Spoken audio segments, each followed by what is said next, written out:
Okay, we'll see what happens here. Stupid frickin' YouTube. So annoying. Do you want your sign up on your board? No. Hey, honey bunny. Hi. Hey, Dave. Yeah, the problem with YouTube is it allows you to go one place and not come back. It's like a diode. There's a lot of one-way gates apparently. No, it's a lousy system. I mean, my God, you don't have the equivalent of an undo button, or a go back one step button. So you do something that's inappropriate. Holy guacamole. And you wind up in a plot spot. Like, well, can I go back to where I was just at? Nope. Today's the 27th, right? Correct.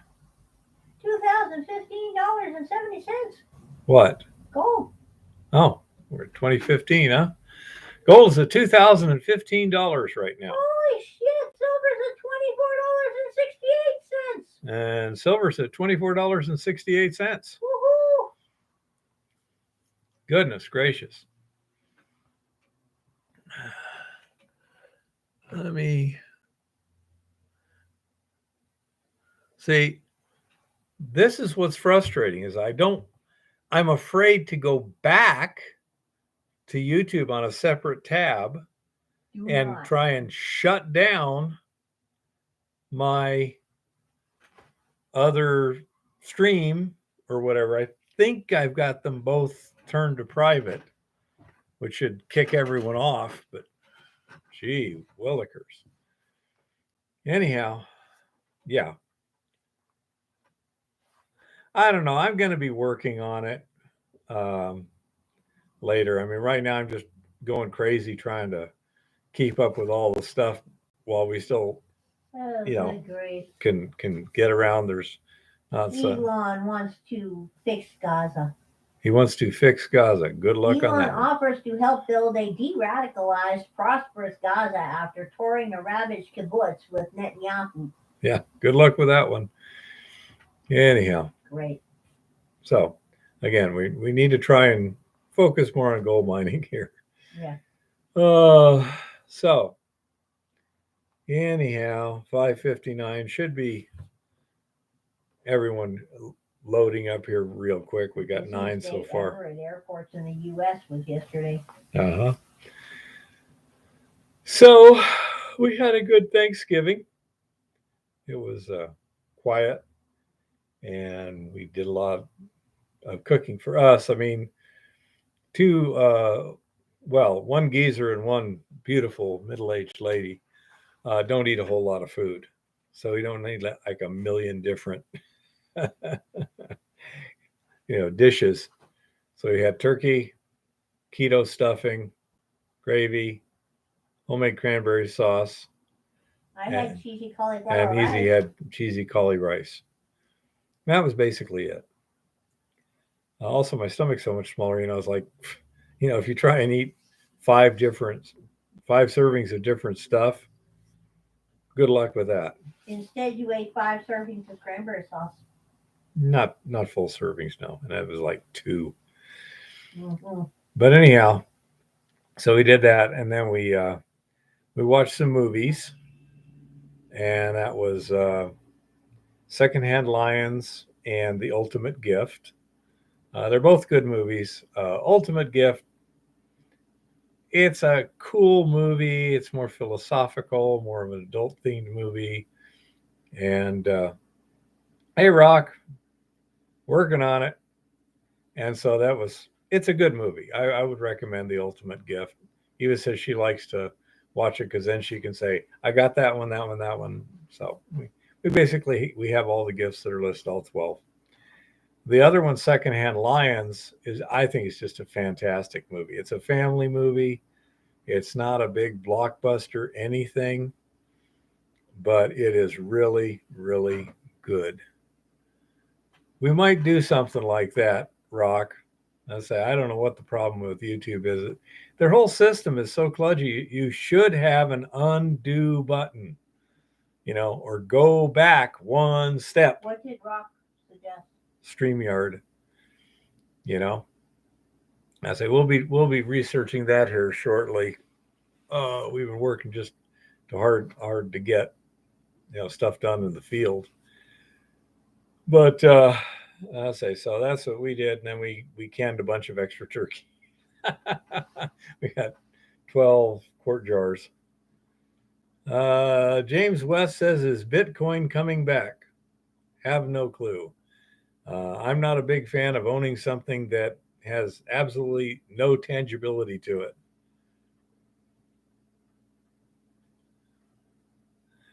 Okay, so Rock, when they're using StreamYard, is that all the stuff in the background and it just feeds to the YouTube? Does it allow the comments? How does that work? Do you know? I mean, I can check it out, but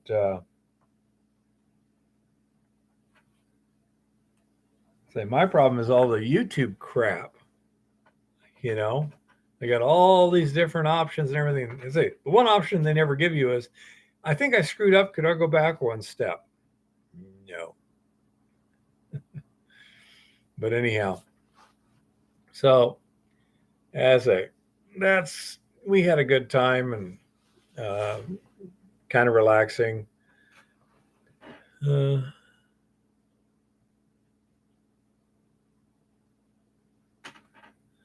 I'll have to research it and see. Eva has some pretty smart boys. They know how to herd electrons. But yeah, I don't know. Hey Tricky, one of the problems we have too is we only have one device. Yeah, give him Brian. The other one's on, what is it, Wi-Fi? But I presume we could hook them up to the same thing.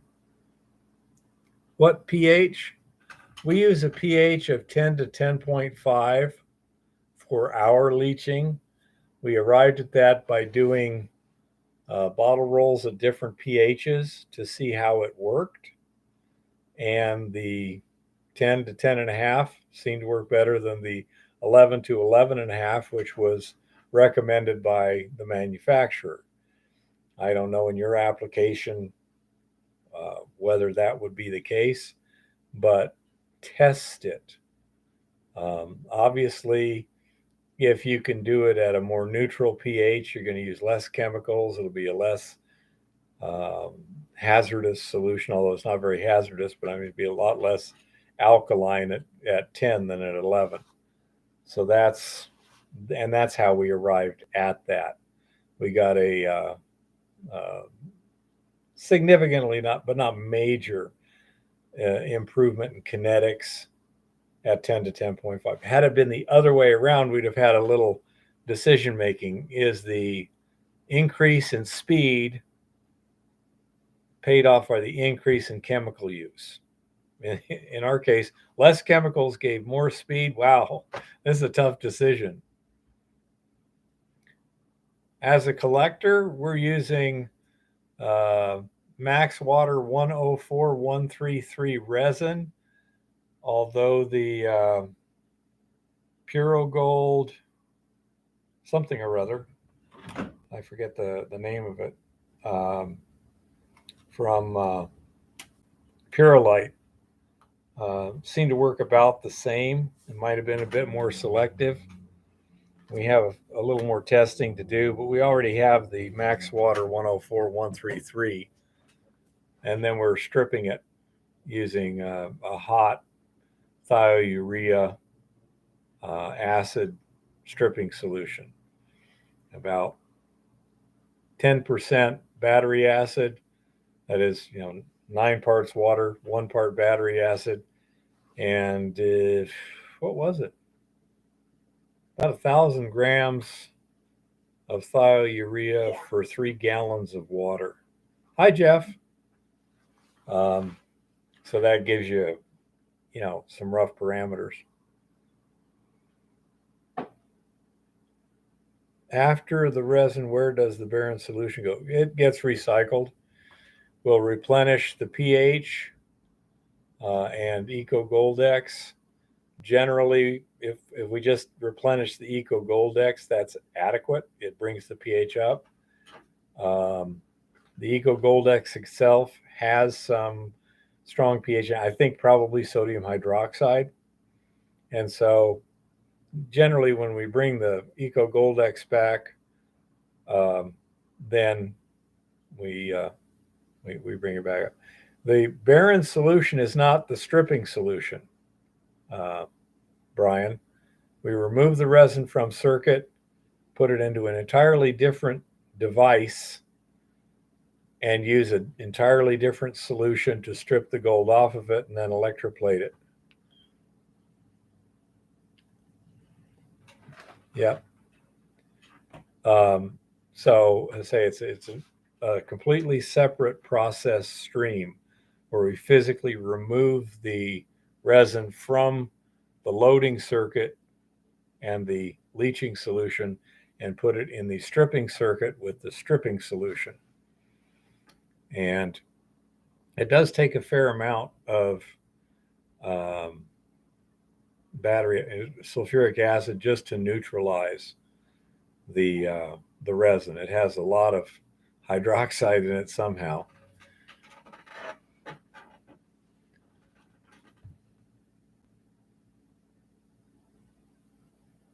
Yeah, you got to go to the live chat thing. Again, that's the weird thing about YouTube.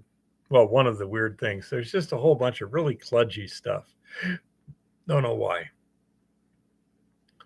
But anyhow, if you looked at that's not too bad. This is the thing that you saw from the,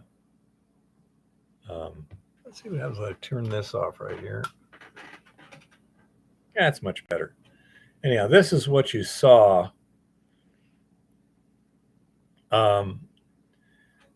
at the thumbnail. This right here was pregnant solution from the pond right now, the pregnant pond. And we took a sample and tested it to see how it was doing. Our concern was the solution is now very cold. As a matter of fact, that pond is freezing up, and I may have left the pump in there too long. I may not get it out, and I just have to hope that it doesn't get crushed by the ice pressure over the winter.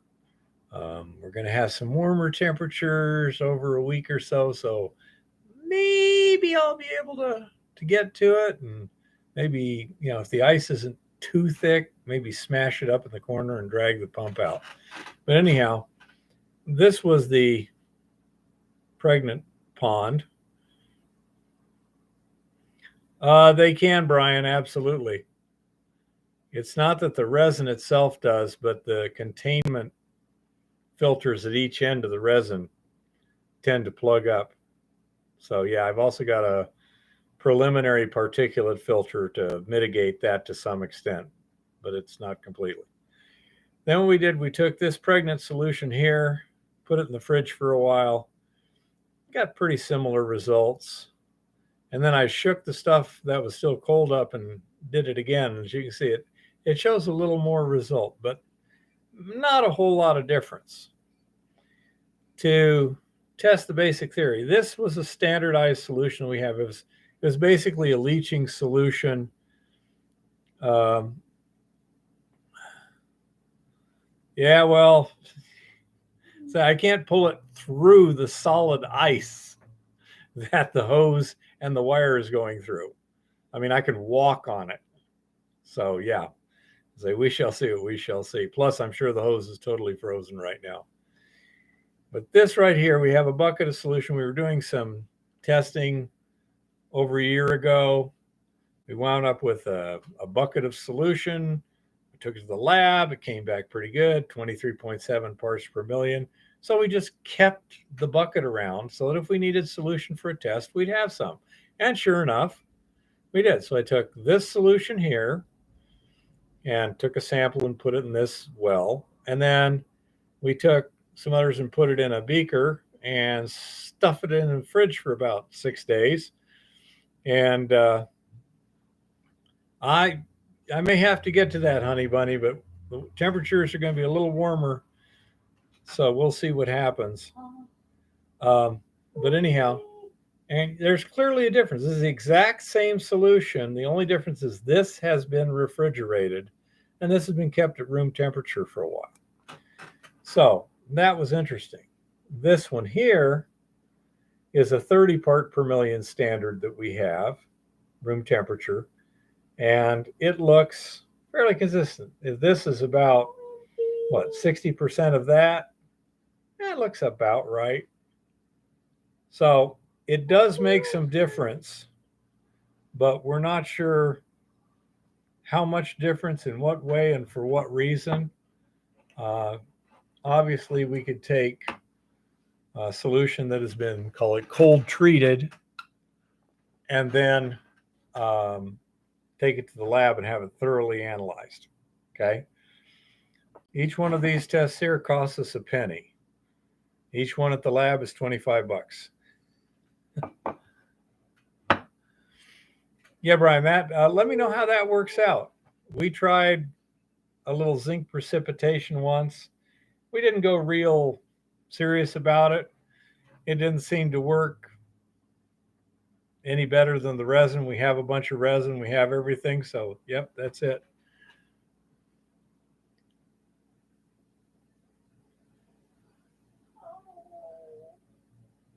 He said your quartz crystalline material sounds like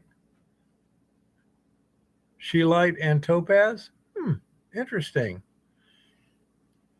Ooh, Hey, interesting. pretty. So,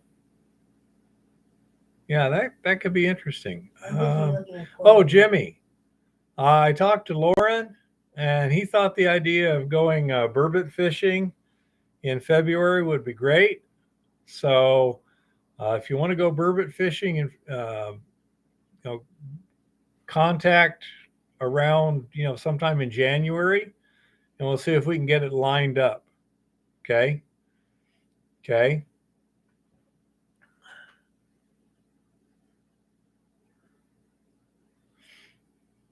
Yeah, I think you probably would have to use a lot more zinc than I did, but say that's fine since we're already set up for the resin. Advantage of the resin, well, it looks like it's starting to ice up now. I mean, the lakes now have a thin coating of ice. I wouldn't walk on it at the moment, but last year we had ice thick enough to drive a pickup truck out on. So we'll see. So we shall see what happens. But say, let's go ahead and get together in January by phone and talk it over. Okay. So that's what we were doing. It obviously, if the solution freezes, things are probably going to precipitate. So I'm not sure what happens in the spring. This spring, once everything melted, I was pumping from the Preg pond through the resin filters into tanks to store it. And then when I got the Preg pond down real low, I switched over to discharging onto the pad and just took all the sludge out of the bottom of the pond and pumped it up onto the pad. And the solution concentration at one point went higher than we expected for no known reason. That might have been part of it. There might have been some gold precipitated on the bottom of the pond. Not sure, but we didn't throw anything away anyhow, so we should have got it back. Let's see, what else are we looking at here on the thing? Eva and I are going to be headed out to Montana Bee again this weekend. The plan is to try and make the breakthrough to the 40-foot level. Same thing here. Right now, I've got to take down about 6 inches here and about a foot here. And then I'll be about a 3-foot slab between where I'm working and the 40-foot level. At that point, the plan is to harness up and start working on a breakthrough. I will basically dig out the ore as best I can. And it's going to be a fairly deep trench, so to speak, there. And once I make the breakthrough and get all the ore I can get, then I'm just going to be busting this waste and dropping it into the 40-foot level here. I'm not going to try and mine it out. I'm just going to try and drop it. Then I can extend this ladder down here, ladder track, and then pick it up from here where I got room, put it on the carriage and send it up. That's my evil plan. The question is, will I have enough ladder track? Answer, I don't know. It may be pretty close to where I can bring it down to actually reach up there and set it. I will not have enough ladder track to come all the way to the bottom. That I know. Okay, I'm going to come up short. Hopefully it's only about 3 feet or something, so it'll be pretty easy to load waste. We shall see what we shall see. And that's what we hope to do.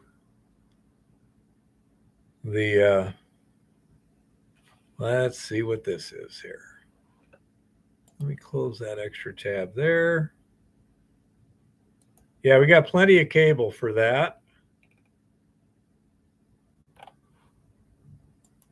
And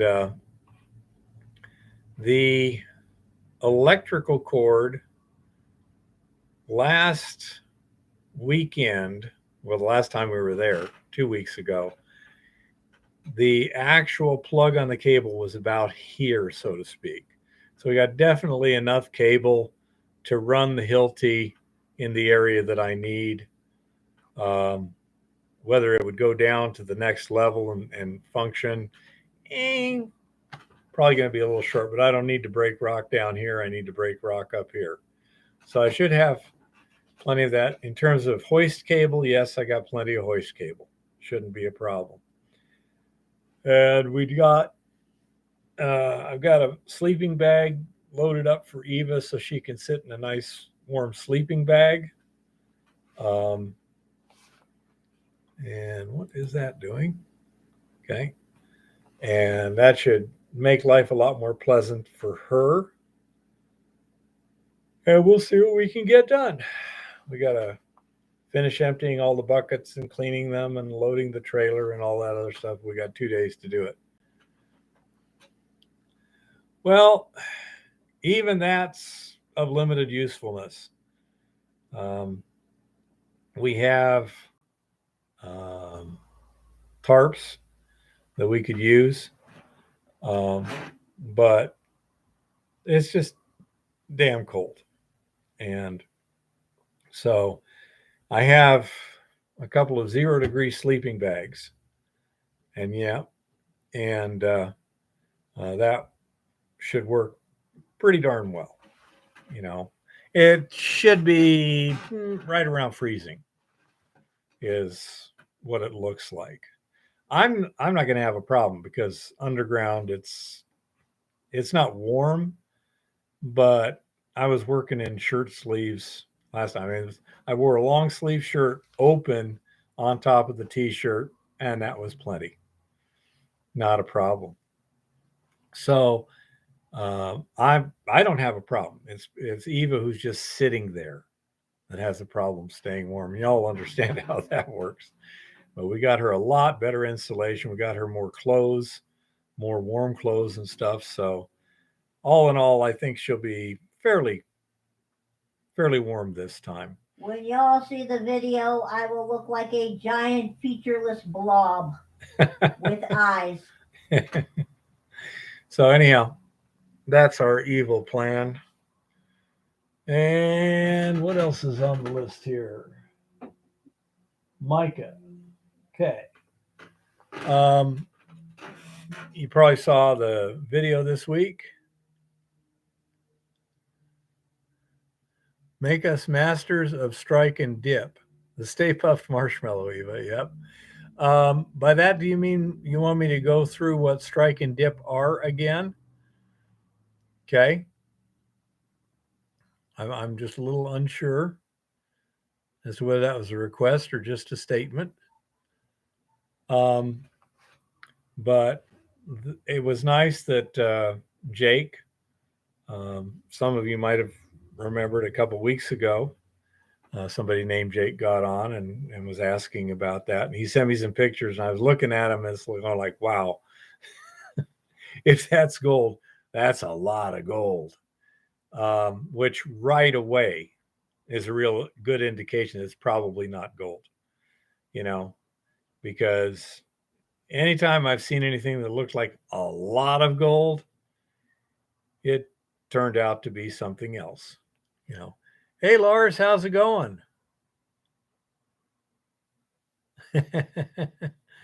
So it was really good to have him send that sample so that I could make a nice video on that and show what it looks like, show the differences, you know. And um, unfortunately, it didn't have any real gold in it either. But just because it's got mica doesn't mean it doesn't have gold. But that was a really good example of some nice yellow mica. Okay. Let us suppose this whiteboard is a vein in 3 dimensions. Now, the strike is this direction, okay? In this case, basically east-west. The dip is this direction. If you have ever done any skiing, there's a concept they call the fall line. And basically that means is if you drop something, what direction does it fall? If the vein was completely exposed on the hanging wall side, i.e. the side where the rock is above the vein, and you were to drop a bowling ball on it, what direction would it go? That's the dip. And then plunge would be if you had something, wow, it's locked in there. What's holding it? No idea. Never mind. If it was going this way, then that would be the plunge. You know, if this was a boundary here and a boundary here, then it would be plunging that direction. So the dip can change from 0 degrees, i.e. horizontal, to 90 degrees, i.e. vertical, anywhere in between. If it says 45-degree dip, that would be about like that. Right now, this is dipping to the west. The dip is to the west. And now the strike is an equal elevation line drawn along the vein, goes north-south in this orientation here. So that's what strike and dip are. And they will be given in directions. And the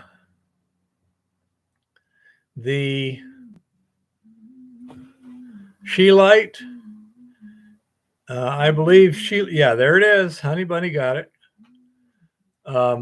But the dip can only be in one direction. The strike can be two. It'll tend to be like a north-south strike or a northwest-southeast strike or like that. But the dip is always going downhill, and that's always one. The dip is north 35 degrees east or something to that effect. You know, if you're looking at these old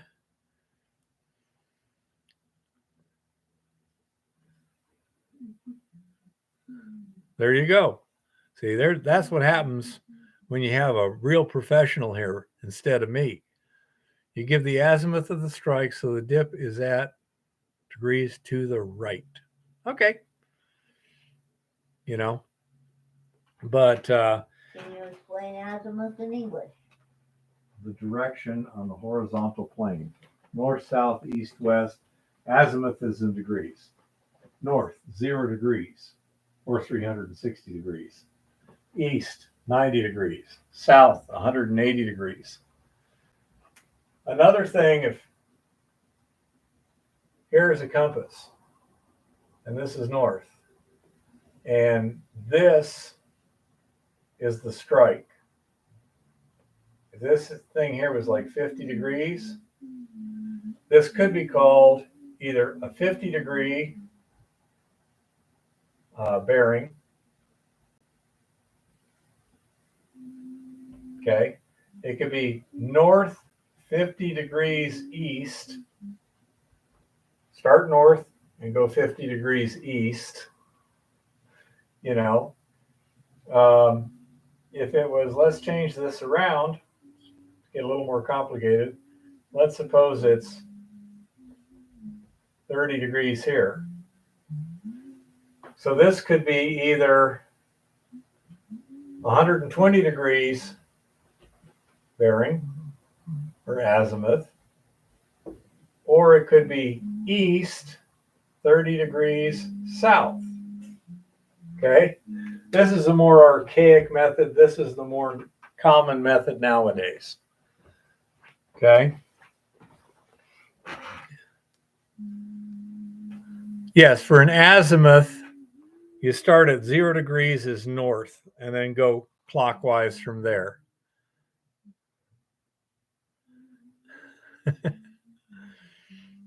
North, northwest, 60 degrees. No, that would not be proper, Lars. Yeah, say if it was northwest, it could be north 60 degrees west.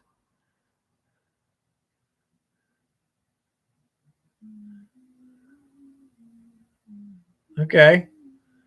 North 50 degrees west. Okay. So that would be an azimuth of 310 degrees north, 50 degrees west. That'd be 310, wouldn't it? Not 130. Oh, that's because you're doing the other direction. I see. Well, you could also say east 50 degrees. I mean, south 50 degrees east, right? Mm-hmm. Okay. That's why I just do it, say the dip is at this azimuth and the strike is this to that sort of thing.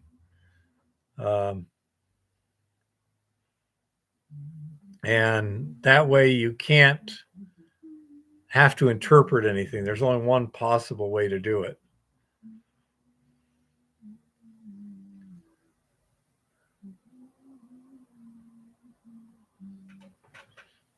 Well, I've seen lots as it's a north south trending thing.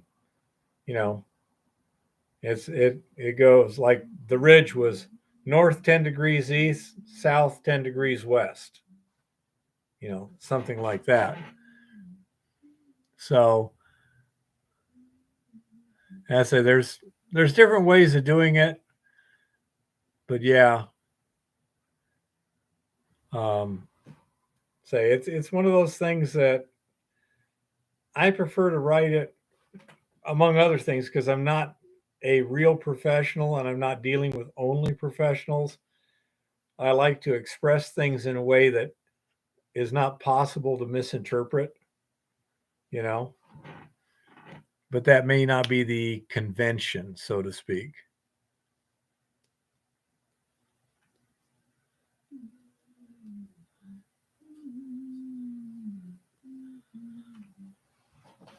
Quebec, huh?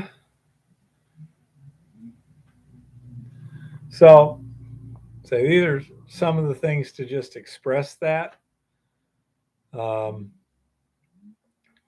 but yeah, north 50 degrees west with a dip 50. Okay. And anyhow, Rock does it for a living. And so he knows the modern conventions by heart. And, he thinks, I mean, I'm sure he can do a something or other minus 180 degrees in his sleep in a second.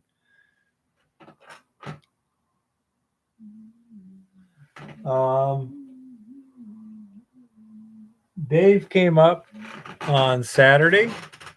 I bought some of those 6x8 timbers from him. Plan on using some of those at the top of the hill and maybe some of them at the Montana B. And bought us lunch again. Thank you very much. And he dropped off 10 samples that I have not had a chance to pan yet. He's got splits on their way to the assayer, so we'll have some numbers, but there's some some pretty good indications at this point. Yeah, I'll bet, Rock. But anyhow, so let's say we got a lot of things done there. Should have a video on this and a video on Dave's samples of panning results. How that looks. And Jean-Francois. Okay.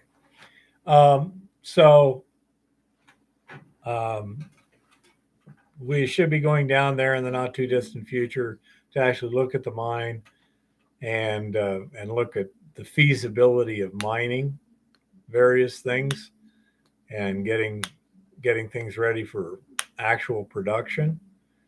So we'll see what happens there.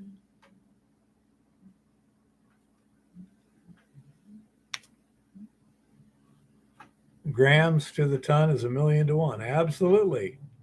Parts per million is a standard thing.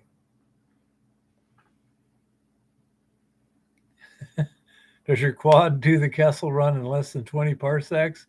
I love that because parsecs is a distance.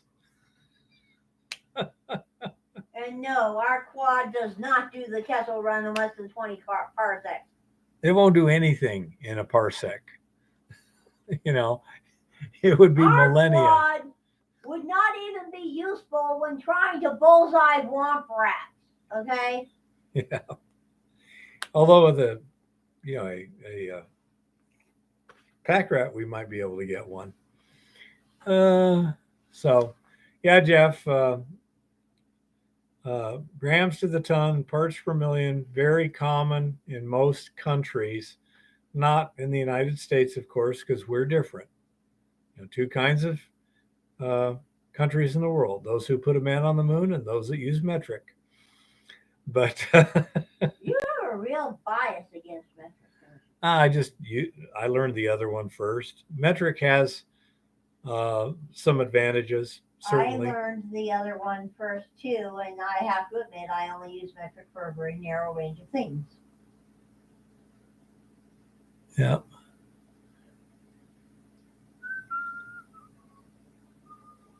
Yeah, that would be a good idea, Rock.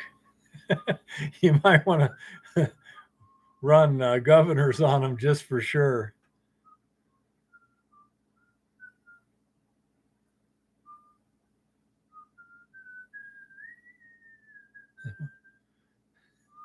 So anyhow, parts per million is kind of the common international thing. For open pit heap leaching, your general ore grade cutoff is going to be maybe 1 part per million. For underground mining, if you have large tonnages, you're looking at 3 parts per million. And if you're looking for really good ore for a small mine or something, you want 15 to 30 parts per million or more. Okay. So I say that's just kind of the numbers. Oh, see if I got another thing here. Yeah, we're going to be planning on looking at how we can improve our meetings and stuff here. You know, to get other people like Rock or whatever, that can actually log in and talk, stuff like that. That would be really cool. Yeah, troy ounce is 31 grams, but annoyingly, 1 ounce per the ton is 34 parts per million, just to screw things up, because a metric ton is not a long ton. So, yeah, 31 grams per ounce or 34 parts per million per ounce per ton.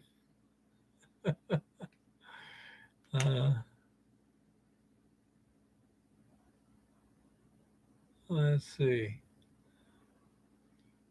Hey, Red Wing, how's it going? So, let's say we still got stuff to do out in the field. It's starting to get unpleasantly cold at times, but we can keep that camper nice and warm. Somebody gave me a good book to, well, hopefully a good book to read, because it's not bad during the summer when you're working till 8 o'clock in the evening and getting up at 6 in the morning. But when you're working till 6 in the evening and getting up at 8 in the morning, that's a lot of time in the camper. You know?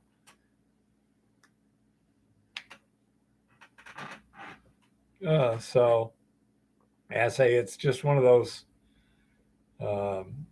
annoying things where you gotta spend a lot of time to kill, and it's so cold that you don't want to just sit outside and stare at the stars. You know. Does anyone else have any questions at this point?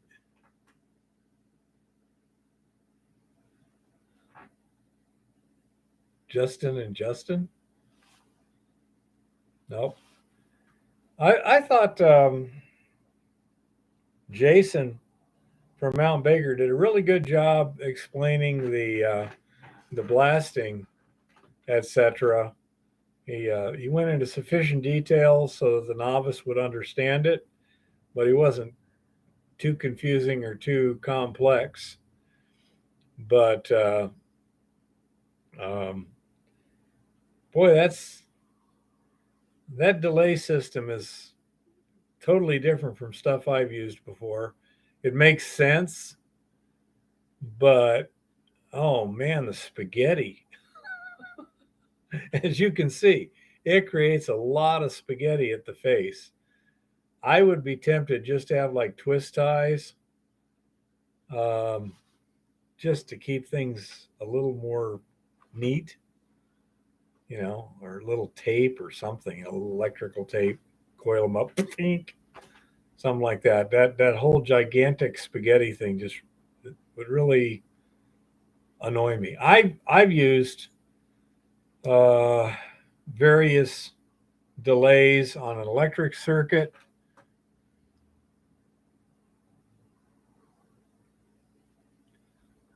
Yeah, that's true. He probably should have, since the face was irregular. He should have drilled them to different depths.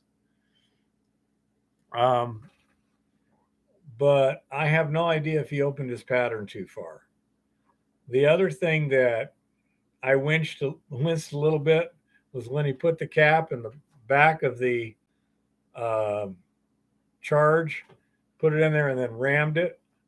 We always put some, like a piece, a partial stick or something first, just so when you're ramming that charge, your cap isn't hitting the rock. You know. No, we don't have a dead man switch on the hoist system, Dave. It has an automatic brake. It's probably a worm gear, I'm getting, but whatever. It will not freewheel unless you clutch it out. The buttons that Eva's pushing her pretty strong. Quite often she has to switch thumbs to get to the surface or whatever. And so if anyone lets loose the controls, it will stop and it will stay there. And the system basically, if it's not given instructions and it takes a lot of force to give it instructions, it just sits there. Yep. And so that's the other thing I would not really have done is I wouldn't have used a piece of PVC pipe without a cap on the end. You know, he's using a piece of PVC pipe that's open at the end, or at least it appeared to be that way to me. I would go with at least, you know, either a wooden rod with a flat end, or at least put a cap on it, one or the other.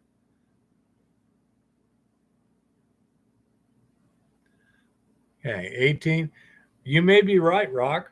I never did underground blasting. I was on surface, and the smallest holes I drilled were 3.5-inch diameter on a 9-foot spacing when we were at 10 feet or longer depth. If it was less than 10 feet of depth, then it went to the spacing equals the burden. If you're, got 5 feet of rock, we'll drill the holes 5 feet apart and load like the bottom 3 feet and then stem the top,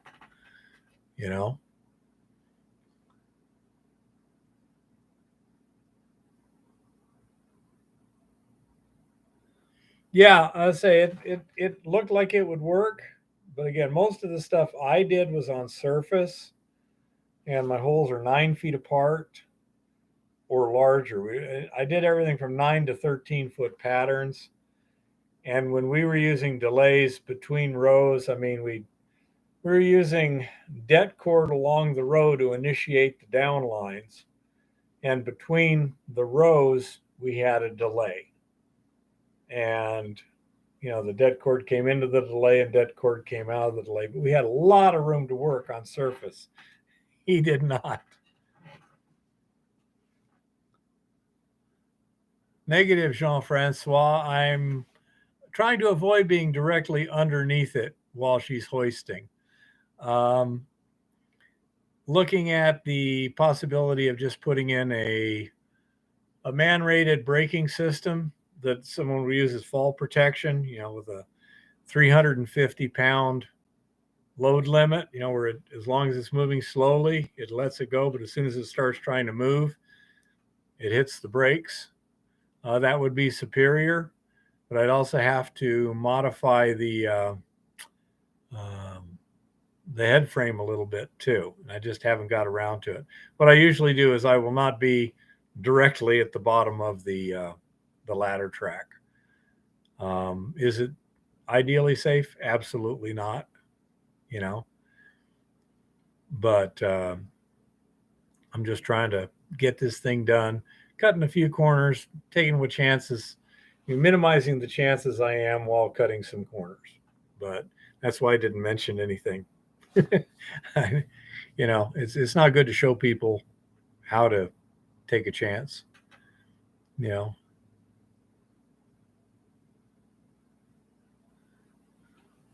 Yeah, so I'm not used to small holes in hard quartz. I'm used to big holes and readily frangible, nice and things like that. So it's one of those things that I couldn't critique that. I kind of like the idea of a 6-hole burn, but I would have loaded the 4 outside holes, shot one side first and then the other side second, instead of one corner and then the other corner like that. That's not what I would have generally thought would have been a most efficient way of getting a burn out of it.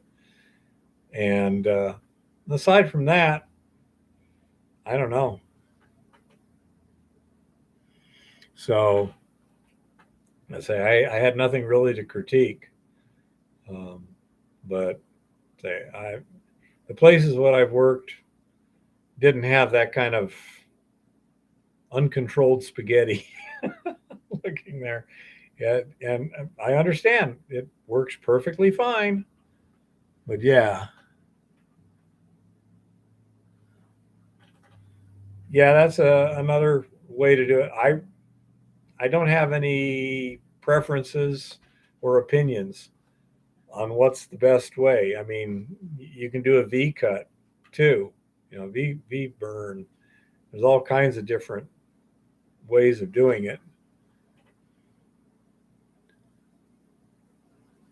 Oh yeah, we were shooting 20-foot benches, and that's small in an open pit. That's about the smallest you ever get, 20-foot benches. And I say we were drilling 6.5-inch holes on 13-foot centers. Hey, Alex.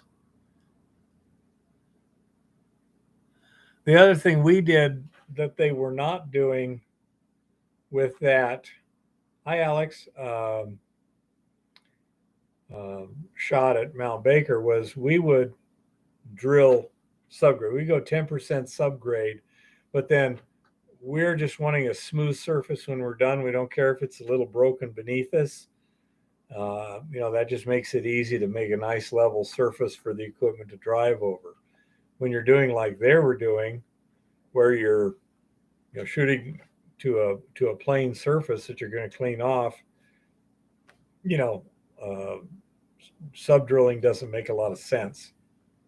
But I do agree with Rock that because they had an uneven surface, they should have drilled the holes different depths to try and get the back of the holes to all stop at a plain surface.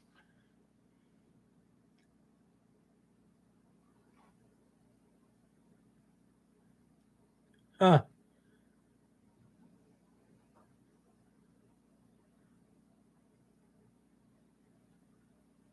Exactly, Alex. I say my concerns where I was blasting was fragmentation and minimize fly rock, good control. Make sure I broke down enough so that they could make a smooth surface, and that was basically it. So it was a lot simpler for me. Plus, I always had an open face to shoot to, which means that you don't need to worry about burns or anything like that. You know,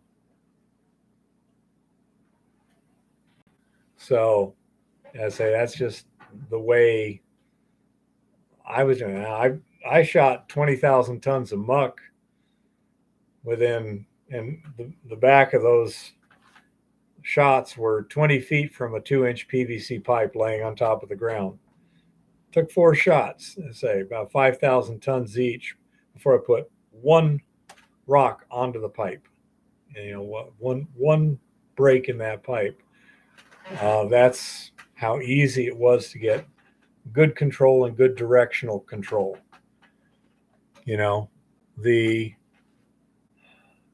it looks really dramatic when stuff is blowing up in the air, but to a blaster, it's like, ooh, that's not what you want to see. Not unless you're cast blasting or something. Um, what looks really good is like you see those videos where they're like shooting a trench, and it just goes hump, and that's it. It's like perfect. That's exactly what you see. Looks like a mole is going in there and just pushing up the dirt, and that's it. Yeah, that's ideal. Um, a good surface blast is not spectacular. There was one time it got a little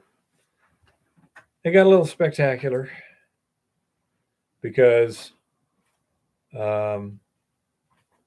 we were shooting into a corner like this, And I forgot that, well, because it's tight, I should load the holes down more. On our perimeter holes, we normally do 10 feet of stemming and 22 feet of explosives. And in the center has 8 feet of stemming, 24 feet of explosives. But I should have downloaded that corner, and we had a lot of the guys wanting to watch from the loader too. So we had a 992 loader with the bucket turned over and facing away from the blast for protection. And when I pushed that button, boom, and I just saw that corner go up. I'm like, take cover. And we were all, we had a like 280-pound guy balancing on the shank of a loader tooth, trying to do this, keep this, because stuff is just coming all down all around us and hitting the ground and shattering. And oh, it was a mess. It was very, very exciting. Nobody got hurt, nothing got damaged, but that was pure luck at that point. So that rock broke real easy. Honey Bunny, we would get 60% 3/16s. I think it was 60% 3/8 minus. We screened it for pad cushions, so we knew. So yeah, that rock was just amazingly cooperative. Absolutely. The one time I got some big rocks was when I was popping hard basalt with the closest holes 40 feet from the mill building. So I was very, very careful to space the holes tighter and only load the bottoms, a lot of stemming. And it sheared the plane that I was trying to break. And that was good. The surface, big chunks. One chunk was so big the 992 couldn't pick it up, and he just had to scoot it. He was able to scoot it to a place where we could leave it and just put fill around it. But yeah, and that's it did what I wanted. I didn't touch the mill building, but I erred on the side of caution, got the results we needed, didn't break anything. That's a win. Absolutely. Well, you're kidding me, Honey Bunny. Really? I'm so shocked. But yeah, the other thing was, when Jason was talking about explosives, yeah, you can't use prills in wet holes. The conditions they were in, you're going to have to go a gel or a dynamite or something like that. You're going to have something that is not susceptible to water. That just isn't going to work. So ANFO is just not ANFO wet holes. Nope. End of story. Don't worry about it. Another thing that he didn't explain, but which is very important when you're blasting, is that the shock waves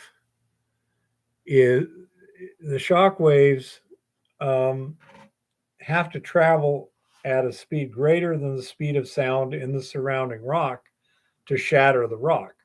It's not the force of the explosive, it's the shock wave as it propagates through the rock. It's got a supersonic shock wave, a sonic boom. And that shatters the rock, not on the compression side, but on the rarefaction side, where it compresses and then it tries to pull apart. Well, rock doesn't hold together well when you pull it apart. Compression, fine, really strong. Pull it apart, not so much. And so that's what shatters the rock.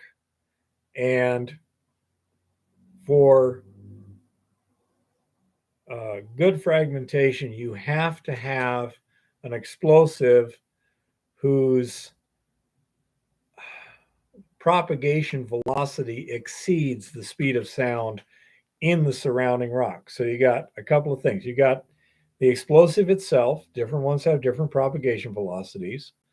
You have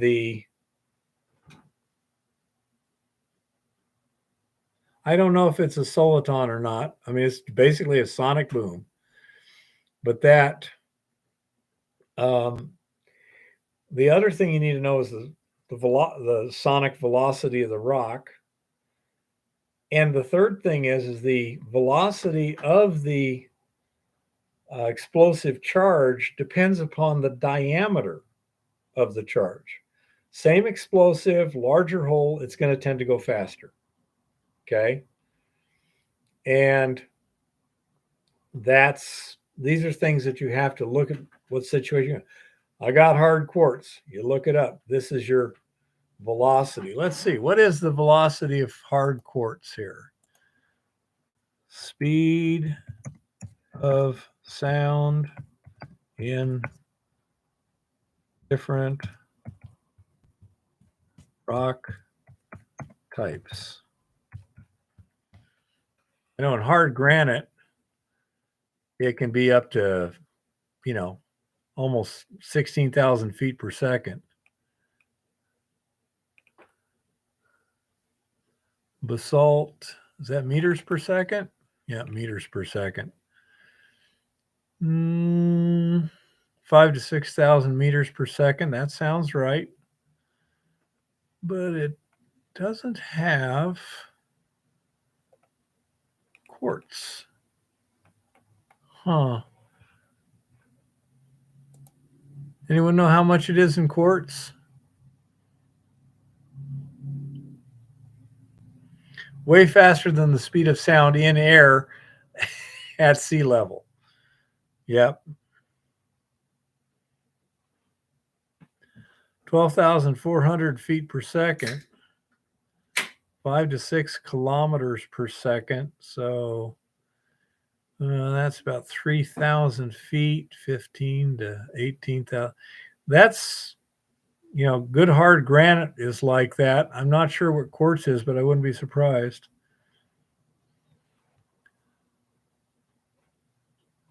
Well, let's see.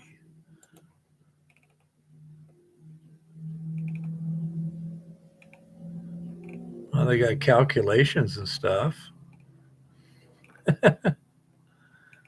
You sound in different rock types. They got a lot of stuff, a lot of information.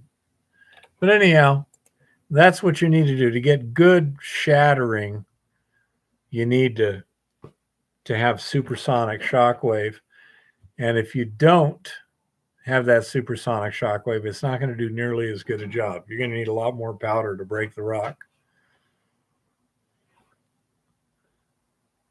13,400. Wouldn't be surprised, Rock. That would be reasonable. Which, if you were to have, let's say he had a dry mine and he's loading it with ANFO in 1.5-inch holes, he's not going to get that velocity. He might not even be able to get reliable. I'm not saying not just initiation, but a reliable burn. It may just snuff out. ANFO is not the best thing in small diameter holes. That's where you go with the gels and the dynamites and things like that. They work a lot better than that. Yeah, stick powder should do fine on quartz, especially if it's fragmented at all, pre-fragmented, so to speak. But if you got a really tough granite or something like that, or a basalt, you might have to go. You might have to go with something deliberately a little faster than the standard explosive the explosives people have got.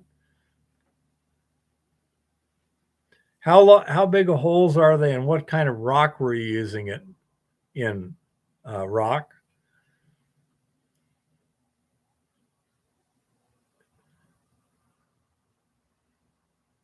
Because I know that if you start getting pretty small holes, your velocity is pretty low, and relatively. Well, let's see.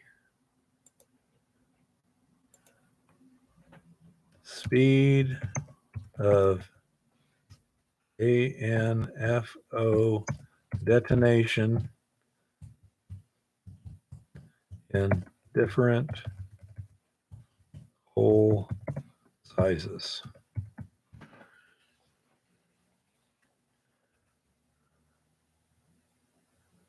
Yeah, they got one that shows different explosives thing.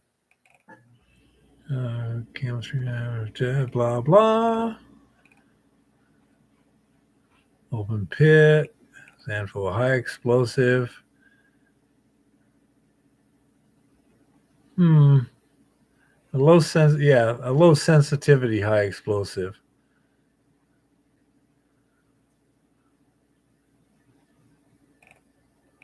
Okay, detonation velocity. Okay.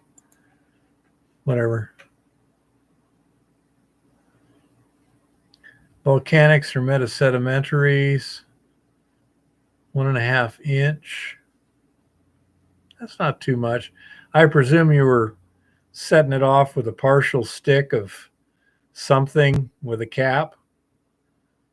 I don't think you'd go to a TNT booster just to light that off.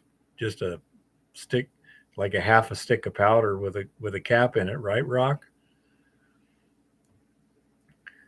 When you're initiating a blast, you have the main explosive charge, you have the primer, which is what the initiation system sets off, and then between the primer and the main explosive charge, depending on what the main explosive charge is, you're going to often have what's known as a booster. Just a cap in the bottom of the hole with nothing, not even a little slide on booster, huh? Wow. Okay. Say the people that taught me probably wouldn't have been happy with that, but if you've done it and it worked, it worked.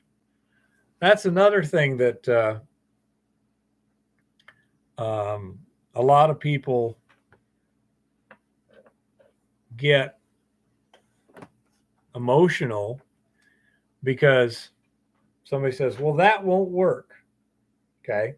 I would have said using a cap to directly initiate ANFO in a small diameter hole is not going to be reliable. Rock, on the other hand, has done it. He says it is. I will defer to Rock because a lot of times the experts will tell you the absolutely guaranteed thing, you know? And so if there's any possibility that it might not work, they're going to say, no, you can't do that. Okay. And so that's one of those things. I would not have thought that would work. I do know you do have to confine it. What was his name again? Boy, I'm getting bad with words and stuff now. The first boss at the surface mine I worked at, Canadian too. He said one time they had a boulder sitting there and they wanted to blow it, break it, and they took like three. All they have is some blasting caps and ANFO, so they took 3 blasting caps, taped them together, stuck in the bag of ANFO under the boulder, and all it did was just scatter the ANFO everywhere. It just didn't have the kind of containment. So you're going to need containment, proper initiation, and things like that. There's a number of factors involved. Don't sniff the smoke from the compelling furnace. That sounds like a good idea to me.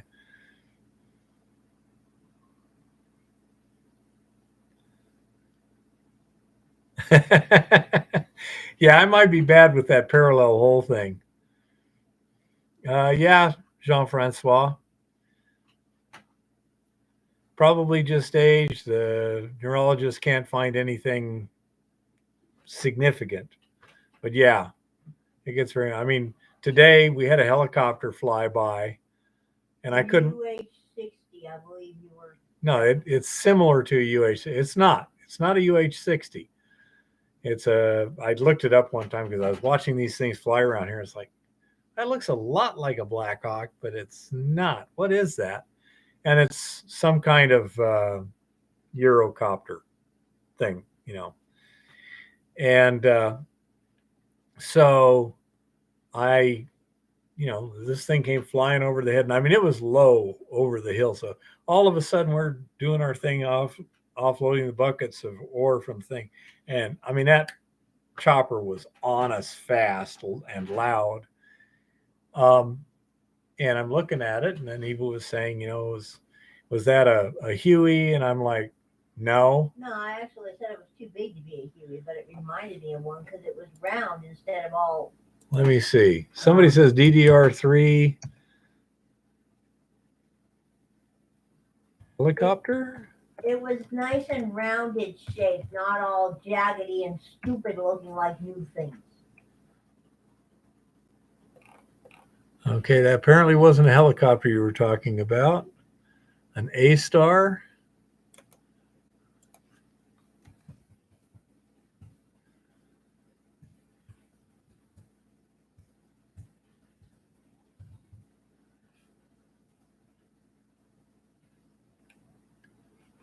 Let's see. Could be. Yeah.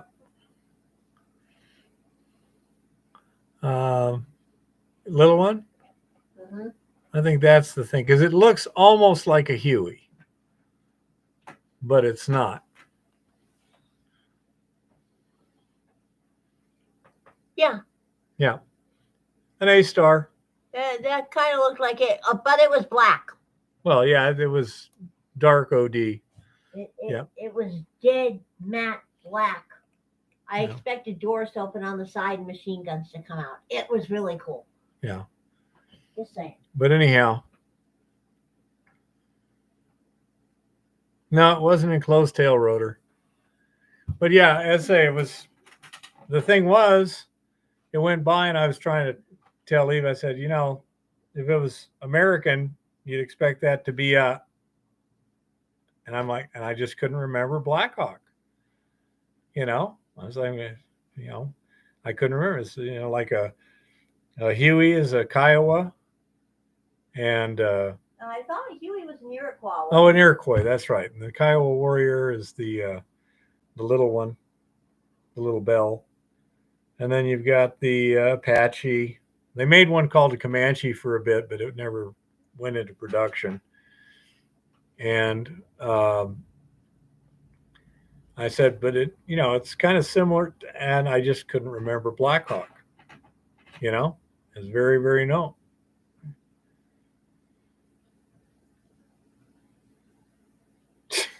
Yeah, that would be less than ideal, Rock. Rock says the A-Star is French. The rotor turns the opposite direction of American ones. So therefore, the torque is in the opposite direction. Wonderful.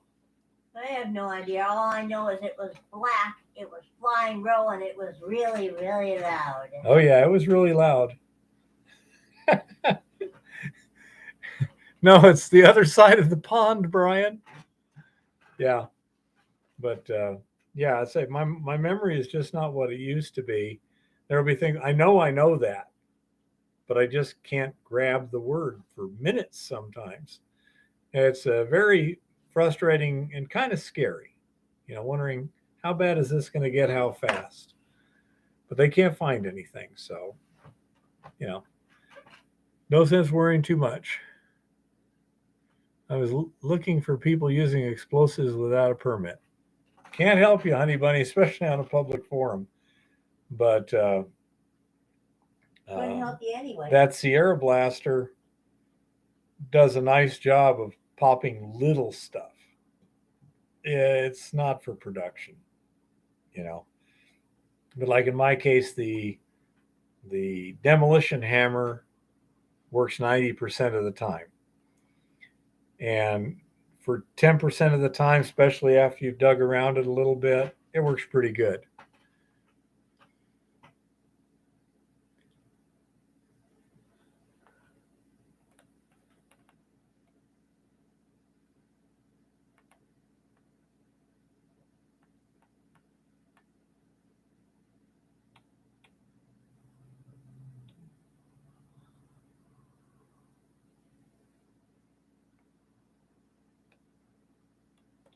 I can only keep track of so much, honey bunny. Oh,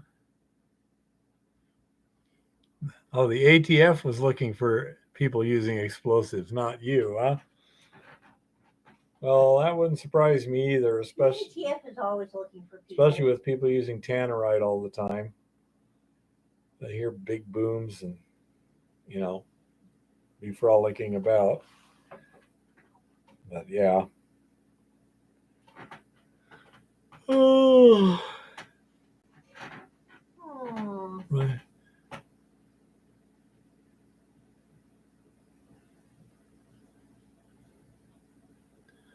It is heavy, Alex.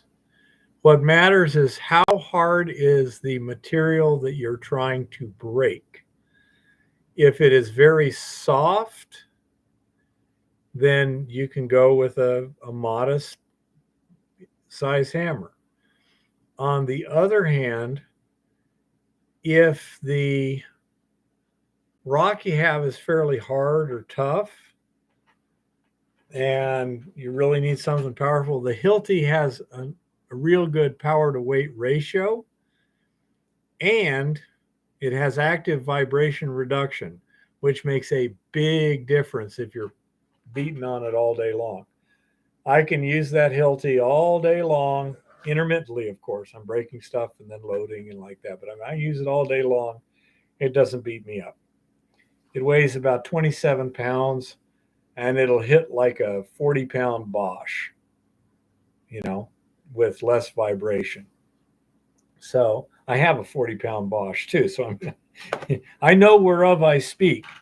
Theoretically, that Bosch is supposed to have, more power per blow, but it has fewer blows per minute, and it's a lot heavier. So I like to use the Hilti. Well, that's good, Rock. Get a little time, little relaxation and stuff, and then get back in the field a bit.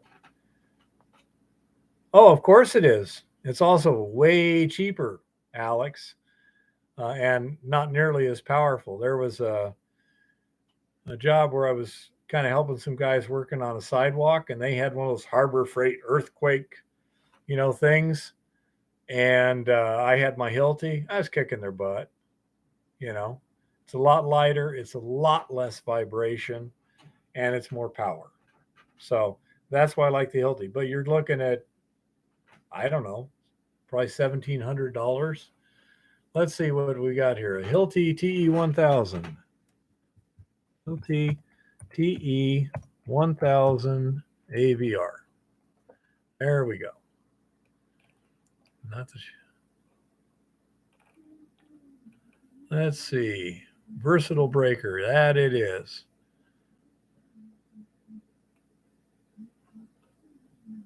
There we go. Let's see what the price is. Bosch.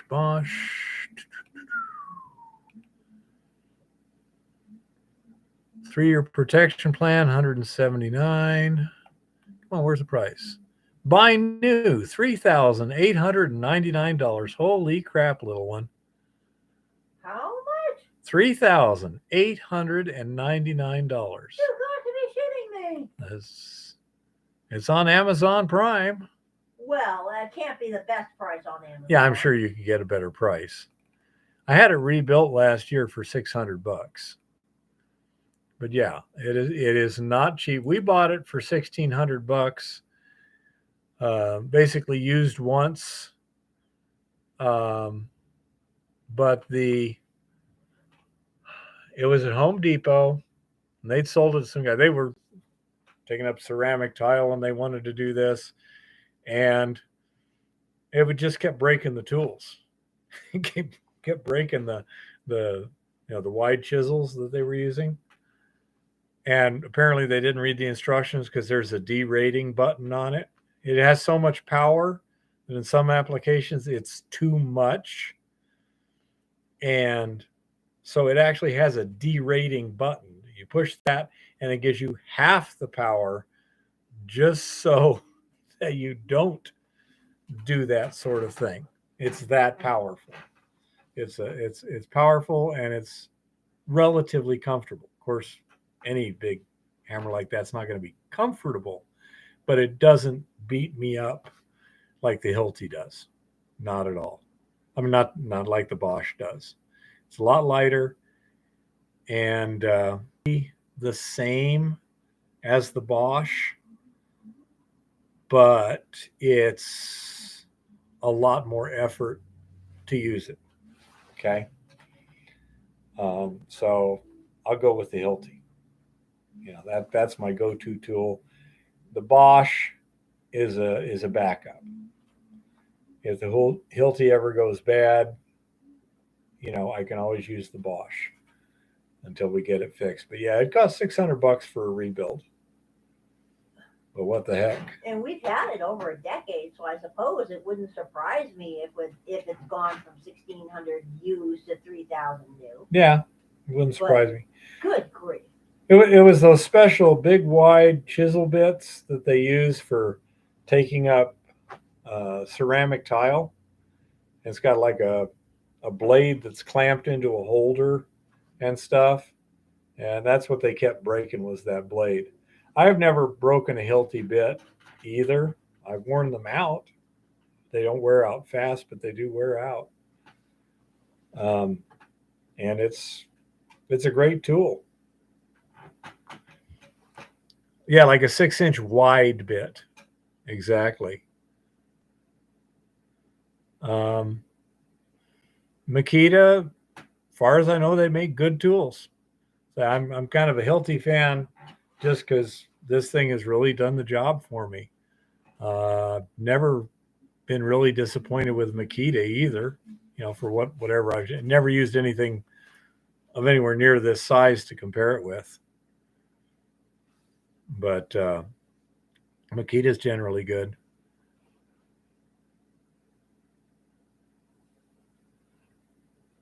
Ooh, I use a 3,000 watt.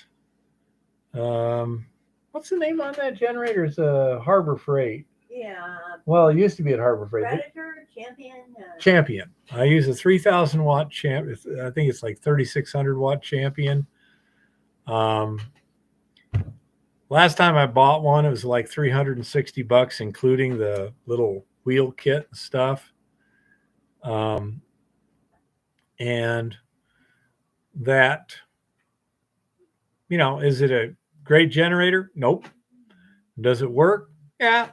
Does it wear out? Yeah.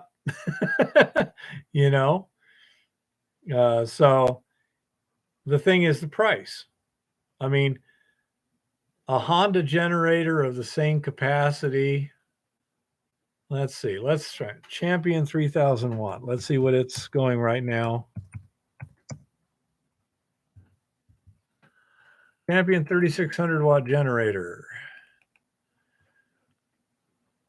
with wheel kit, $339.97. Okay. So it's cheap. Okay. Let's see a Honda, which is a much better generator. Predator, no. Okay. The Honda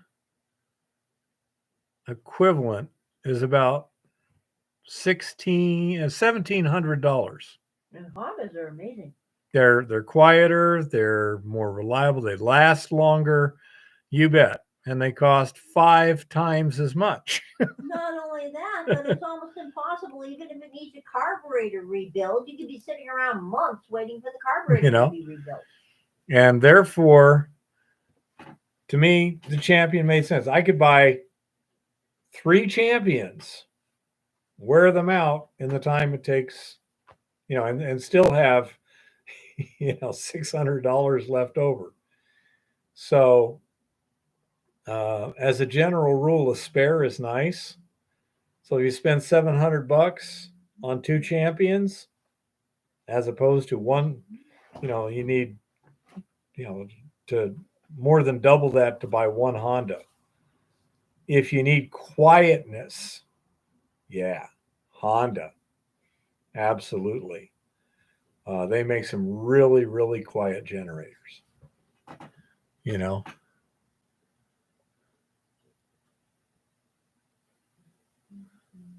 Rock Butcher says Keypoor Jennies, Kipoor, Kipoor generators. Never seen one. Predator, yeah. Keypoor generators. Let's see. It's a suitcase type, so it'd probably be quieter.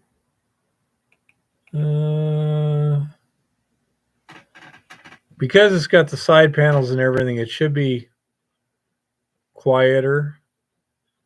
For about the same wattage, you're looking at $1,200. It says it's an inverter, so you can. I believe that means you can also hook them up together, and they will automatically sync. But again, you're looking at 3 times the price. Looks like it should be quiet. Again, Champion is not the best quality. It's cheap. So many. No, they do. Keypoor makes generators, absolutely.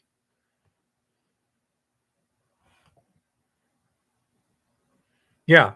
So, and again, these are the things. Do you want quality? Do you want cheapness? Is this something you're going to beat up and wear out no matter what? Or is it something you're going to like put in a shop building and just run and run and run?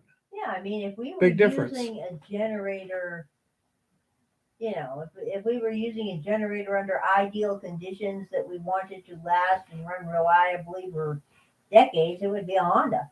Yeah, I say it all depends on your budget. I mean, if you don't have $1,600, then it doesn't matter. You have to buy the Champion because you can't afford the Honda. If you've got the money, if it doesn't hurt, a Honda or apparently a Keypoor are superior, which is fine. A Generac over here, Dave was telling me that he likes Generac with Honda engines, and they're apparently kind of intermediate. Of course, things have changed, Rock. Bidenflation. But yeah, I say this is just what you got to do all the time. My default tendency is to go cheap but adequate, as opposed to Cadillac the whole thing. I like Cadillacing the whole thing. I just love it when somebody's got piles of money, and always wants to do it right. Trust me, this man can spend money like you would not believe when it's available. Oh, Rock can spend money faster than I can, I'm sure. By the way, because Rock's a professional and you're an amateur. Oh, is there a knife sticking in it?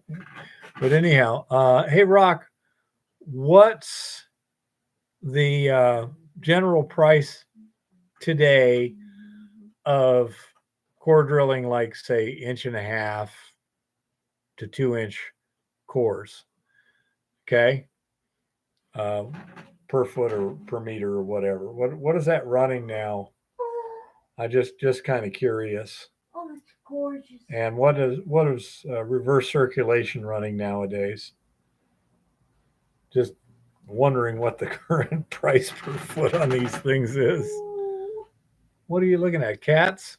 No, absolutely gorgeous retro dresses. Oh, she's looking at clothing. Yep.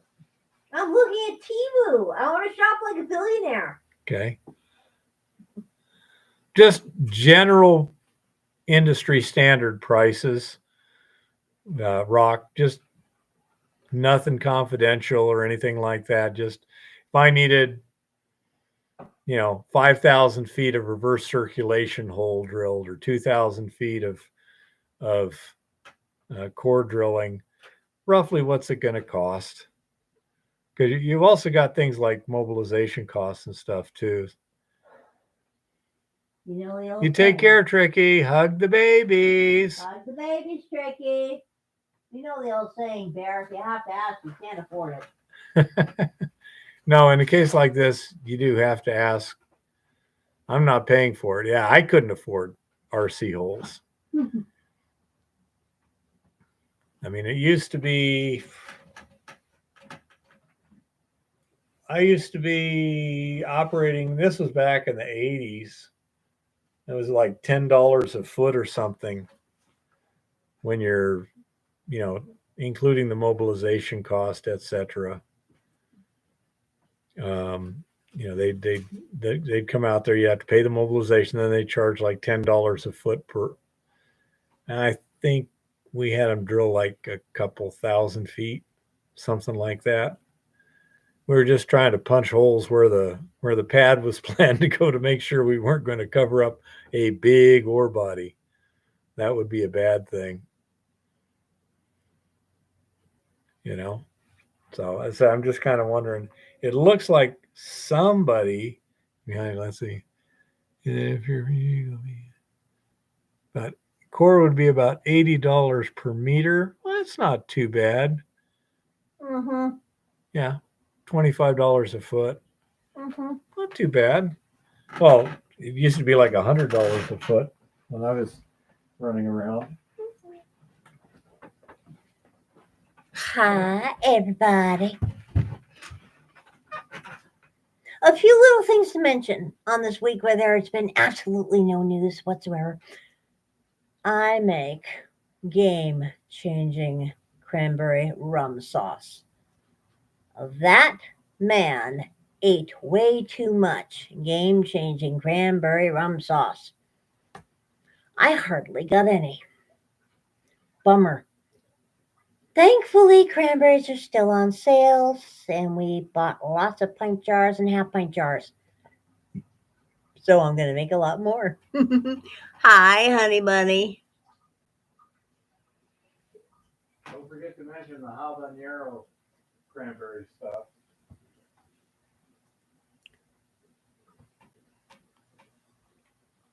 I also made, apparently, some absolutely fantastic cranberry habanero salsa.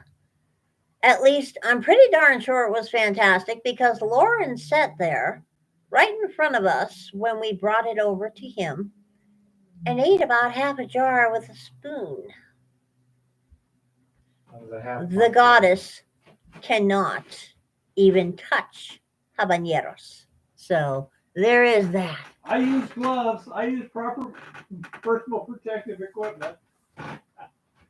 Yeah, he wore PPE when he was dealing with that. And just so you know, sadly, according to the numbers, the fudged numbers, let's just put it that way, since Lord Malarkey ascended and took his position as squatter in the albino McMansion, inflation has driven prices up across the board about 18%. Startling, shocking, and disgusting, of course. It should be noted that, according to Lord Malarkey, this is entirely due to greedflation by companies. So he once again was scolding companies and telling them that now that the pandemic's over and the supply chain is secure and inflation is coming down, they all need to lower their prices again and stop price gouging and shit. Yeah. Okay, we're going to get there. Of course, all government numbers are fake. Will any old core drill do? Rock Butcher and Honey Bunny are discussing core drill parts, apparently. Apparently, somebody has core drill parts around here somewhere. In other random, totally non news, absolutely, totally, and completely non news.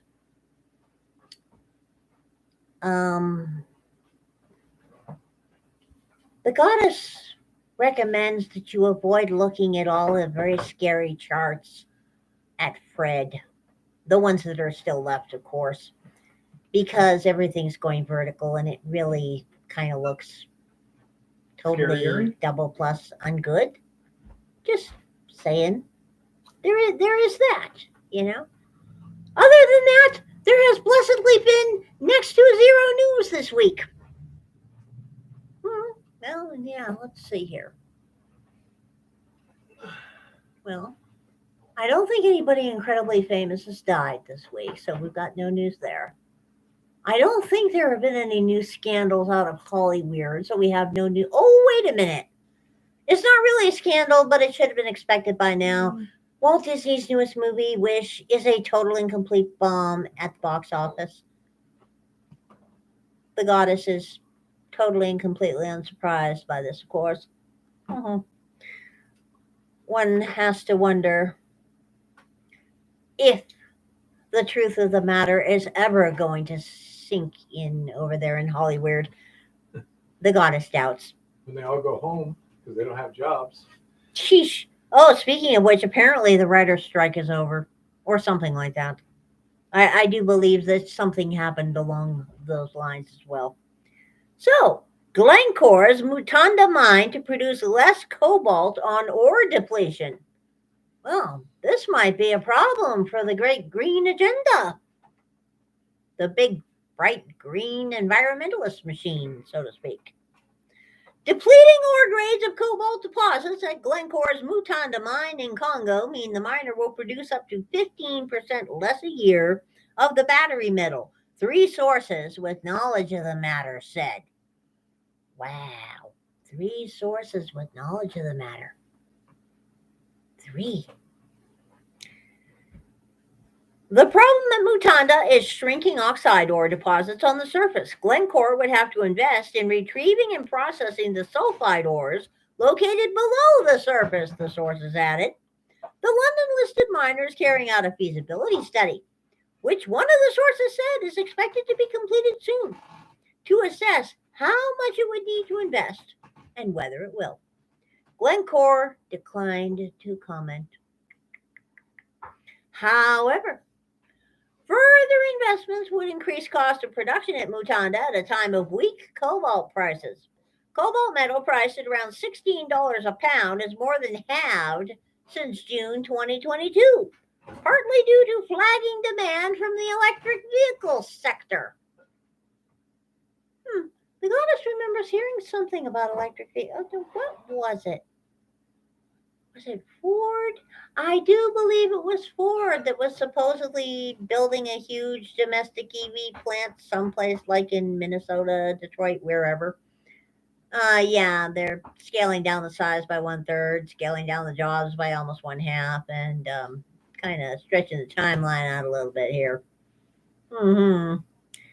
Something tells me this whole EV part of the big, bright green environmentalist machine is not going to go very well right now. Just saying. Lower cobalt production from Mutanda will likely mean Glencore reduces its output guidance by 5,000 metric tons from 2024, 2 of the sources said. It expects to produce around 38,000 tons this year. Glencore, which typically updates its guidance for investors in December, will not hold an investor day this year, really now, and will detail its 2024 guidance at a regular update next year. The goddess hopes when they say a regular update next year, they mean one at the beginning of 2024 rather than one at like the middle or the end of 2024. Call the goddess a little bit picky on this, but I do believe that investor guidance should come out like before the next year or at the very beginning of the next year. In advance, in other words, rather than concurrent with events or post facto. Just saying. Glencore in August said it had stockpiled cobalt in the first half of the year, cutting supplies to the market to support dwindling prices. Part of the reason for the price slump was the resumption of cobalt and copper shipments from China's CMOC group Tenke Fungurume mine in July after a 1 year stoppage. The longer term price outlook is also uncertain due to a switch to cheaper lithium ion phosphate batteries and away from those that use nickel, cobalt, and manganese cathodes, particularly in China. Macquarie analysts expect a surplus of 17,000 tons this year in a market it estimates at around 210,000 tons, and a surplus of 18,600 tons in 2024. Cobalt in top producer DRC is mined in the form of hydroxide as a byproduct of copper output. It helps to extend the driving range and life of electric vehicle batteries and has been identified as a critical mineral by the United States and Europe. Woohoo! What do you know? It's a critical mineral. Yeah. We're not going to get into details on that issue. Just saying. Angola's new diamond mine opens against a backdrop of weak demand. And boy, nice looking mine. Angola has officially started diamond mining at the new Luele project, the biggest in the country and one of the world's largest by estimated resources, it said on Monday, at a time when global diamond demand is already depressed. Demand for diamond jewelry has been hit by high interest rates in the U.S., home to 55% of global demand, a muted post-pandemic recovery in China, and competition from lab-grown diamonds. Angola's state-controlled diamond miner, Katoka, found the Luele diamond deposit at the project, previously known as Luaxa, in 2013 in one of the largest discoveries in the diamond industry in more than a half a century. This is the only major new diamond mine in the world that will commence production this decade, independent diamond analyst Paul Zeminski said.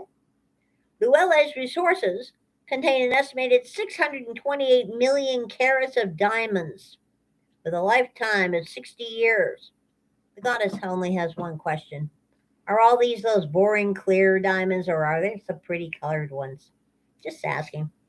The presentation did not disclose the project's production plans for 2024. De Beers, the world's largest rough diamond producer by volume, estimates 2022 global rough diamond production at 121 million carats. The project plant has an initial annual capacity of 4 million metric tons of ore a year, with gradual increase to 12 million tons in several years. During the pilot stage, Luele has already mined 5 million carats of diamonds. The $600 million project is starting at a challenging time for the industry.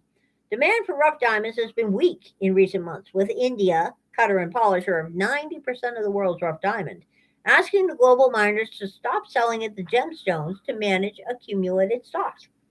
You can't delay opening a mine, but I think it's opening at a terrible time for diamonds, Richard Chetwode, a diamond industry consultant, said. The project, however, could attract additional budget proceeds to the country, which has been battling with high inflation, and support future investments in the country. It's fair to say Angola is the most prospective nation for diamonds, Zemninsky said. There's definitely been some volatility in industry fundamentals in the last 4 years, but I think most of that is behind us for now. The pandemic, lockdown, stimulus, then the unwinding of all that was a very unusual circumstance. Katoka, which is Russia's sanctioned hits Alrosa, owns 41% currently, owns a 50.5% stake in the Luela project. Alrosa's geologists helped discover the diamond deposit but did not get a direct stake in the project. The goddess is rather hopeful that there are colored diamonds there. Those clear ones are just so boring. Ridiculous. I don't know why anybody likes those things. Canary diamonds are very pretty. Rose diamonds are very pretty. Champagne diamonds, blue diamonds, even red diamonds are very pretty. Clear ones? Nah, not really. In case you have missed it, the US debt clock is looking a little bit ridiculous these days. As a matter of fact, the US debt clock is looking almost universally red, and there's nothing new about that. And I mean nothing new about that. But as of today, 33 trillion with a T, 801 billion with a B, 501 million with an M.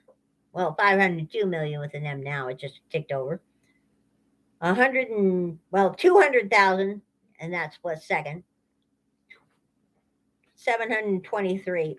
Let's put it this way. You probably can't see that. Go to usdebtclock.org. The thing is spinning faster than your electric meter at your house if you're running an illegal pot farm in your basement. Just saying. It is not looking good. But still, once a day, at very random times, a secret window has been opening. And when you go to the debt clock, you'll see a really cool quote or a meme or something else of interest from somebody cool, like Thomas Jefferson, for instance. So it's worth checking out. Just in the time we have spoken. Now remember, I said we were talking about 33 trillion, 801 billion, 503 million as of a minute ago. We'll get back to what it is in a few minutes, and we'll see where we are. In that regard, so you can get some idea of just how out of control this little baby is spinning. It's called ludicrous speed. Absolutely ludicrous speed.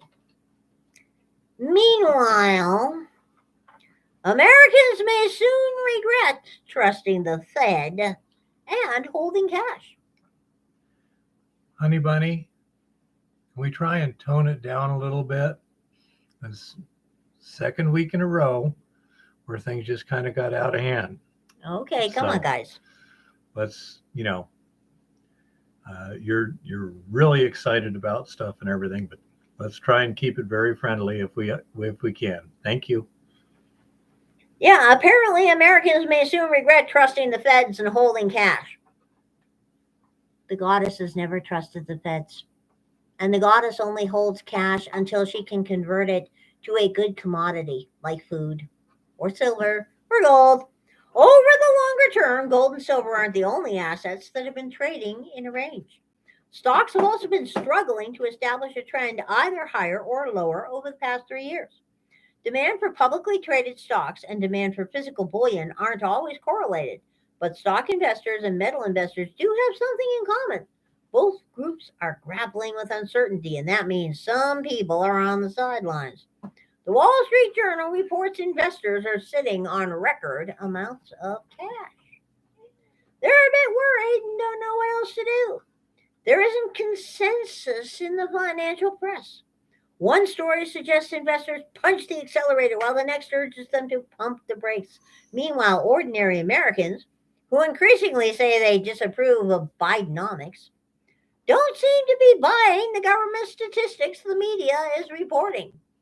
In a little side note there, did you know that Lord Malarkey actually managed to get himself booed in Nantucket? Nantucket, of all places. Nantucket. That little island off the coast of Massachusetts that is somewhere to the left of Chairman Mao politically and loves anything Democrat, booed Lord Malarkey. Quite bizarre. Just no idea how that happened. Surprisingly strong GDP. It isn't, it's a lie. Ultra low official unemployment. Yeah, official. And federal CPI reporting, which shows price inflation coming down, which is also a lie, are all examples of data which doesn't match Americans' lived experience. Well, of course it doesn't. Just because it happens in reality doesn't mean, Many of the people making the bullish case for owning stocks don't seem to be buying the official statistics either. They aren't suggesting the U.S. economy is great. Instead, their argument hinges in large part on the thesis that as the economy hits the skids, the Fed's response will be to cut interest rates. Mainstream America may regret placing so much confidence in the central planners at the Fed. There is far more to a healthy economy than interest rates, but these days little else seems to matter.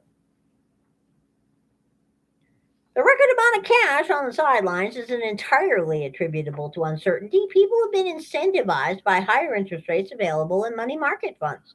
However, Americans might be well served to contemplate how safe this cash really is. Money market funds aren't going to keep pace with inflation over the long run, nor are they immune from credit risk, which could manifest at any time. Bullion investors would like to see some of this capital pour into the gold and silver markets. Oh, yeah, we would. They're looking for a catalyst which pushes people away from the conventional assets and toward the alternatives. Oh, and I just remembered a totally confirmed, absolutely definitely not rumor, that is really news that nobody is bothering to report on. It's now taking 19% of our GDP to service the interest rate. Just so you know. I mean, that's not too bad, is it? I don't think.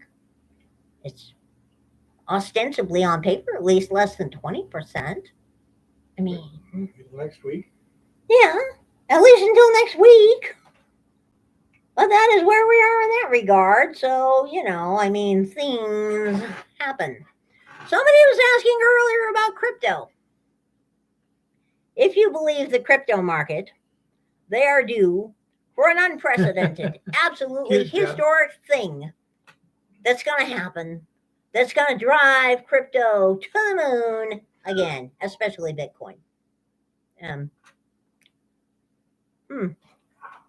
If you actually want to keep track of the people who are claiming that Bitcoin is going to the moon next Tuesday or something equally ridiculous, then you're going to want to go to the Kitco website, and on the main page, you'll see a bunch of little tabs like latest news, metals. The nut in the middle says crypto. And there's lots of articles about Bitcoin and ridiculous stuff in here. Like Bitcoin is poised for explosive growth as investors underestimate the value. Okay, so it is there. That is where you can find it. Gold prices are needed. Gold prices are trading near 6-month highs. Is a breakout imminent? Well, yeah, they've been saying that for a while. The gold market continues to attract new attention as prices hold above 2,000, trading near a 6-month high. While the market has some significant momentum on its side, analysts appear mixed as to whether all-time highs are on the near horizon. The gold market is benefiting from renewed market expectations that the Federal Reserve will cut interest rates sooner rather than later. According to the CME Fed Watch tool, markets see a 25% chance of a rate hike as early as March. However, markets see a rate cut more likely in May or June. Spot gold prices last traded at $2,012.60 an ounce, up 5.5% on the day. Some analysts note, regardless of expectations, weakening growth and cooling inflation supporting eventual rate cuts will continue to support gold prices. Weakening growth and cooling inflation supporting eventual rate cuts. Okay. Preg Erlum, senior European market analyst at OANDA, said it could only be a matter of time before prices hit all-time highs. We're still seeing some pushback, but this break has been backed by softer U.S. data in recent weeks and less hawkish commentary from the Fed. Their definition of hawkish is different than the goddesses, by the way, just so you know. That may be the difference this time around and enable it to look up toward record highs, only a few percent above where it currently finds itself. Looking at gold's technical price action, some analysts have said a clear break above $2,010 was a critical hurdle the market needed to clear for a chance to all-time highs. Nick Cawley, senior strategist at dailyfx.com, said a close above $2,009 an ounce opens the door to a rally back to $2,049 an ounce. Some analysts noted gold continues to benefit from robust seasonal factors, as prices have seen significant rallies in the last month of the year. Not all analysts are convinced gold prices are ready to take off.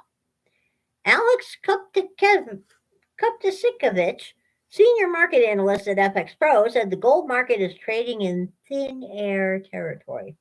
He noted a break above all-time highs around 2080 could ultimately push prices to $21.30 an ounce, a fundamental Fibonacci level.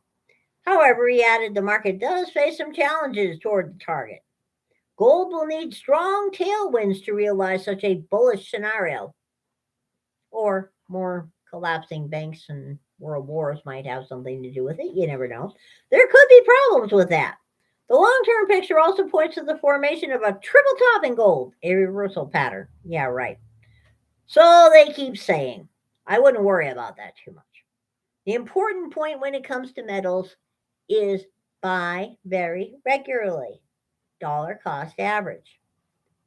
Every single week, because silver and gold are on sale at the moment. And they're doing quite well, actually. At this point, it's really interesting to watch how well they're doing in the face of so much media opposition against owning metals. It really is rather fascinating to watch that. And in other news, if you head over to Zero Hedge, you might find out that on Sunday, air travel broke all-time records, the busiest day ever at airports in the U.S. You might also find out that according to a Goldman Flows guru, warns the market melt-up ends in 5 trading sessions. And yes, once again, someone is saying that the great unraveling will happen suddenly, which is very, very true. And in interesting climate news, Jeff Bezos' super yacht generates 447 times the yearly carbon emissions of the average U.S. household. Which leads the goddess to ask again, why is it the little people like us that are supposed to live in the pod and eat the bugs and own nothing and be happy? We're not really, everybody needs to be in on this cutting carbon thing. Every single household in the known universe, if you really wanted to cut carbon, should be cutting carbon 10%.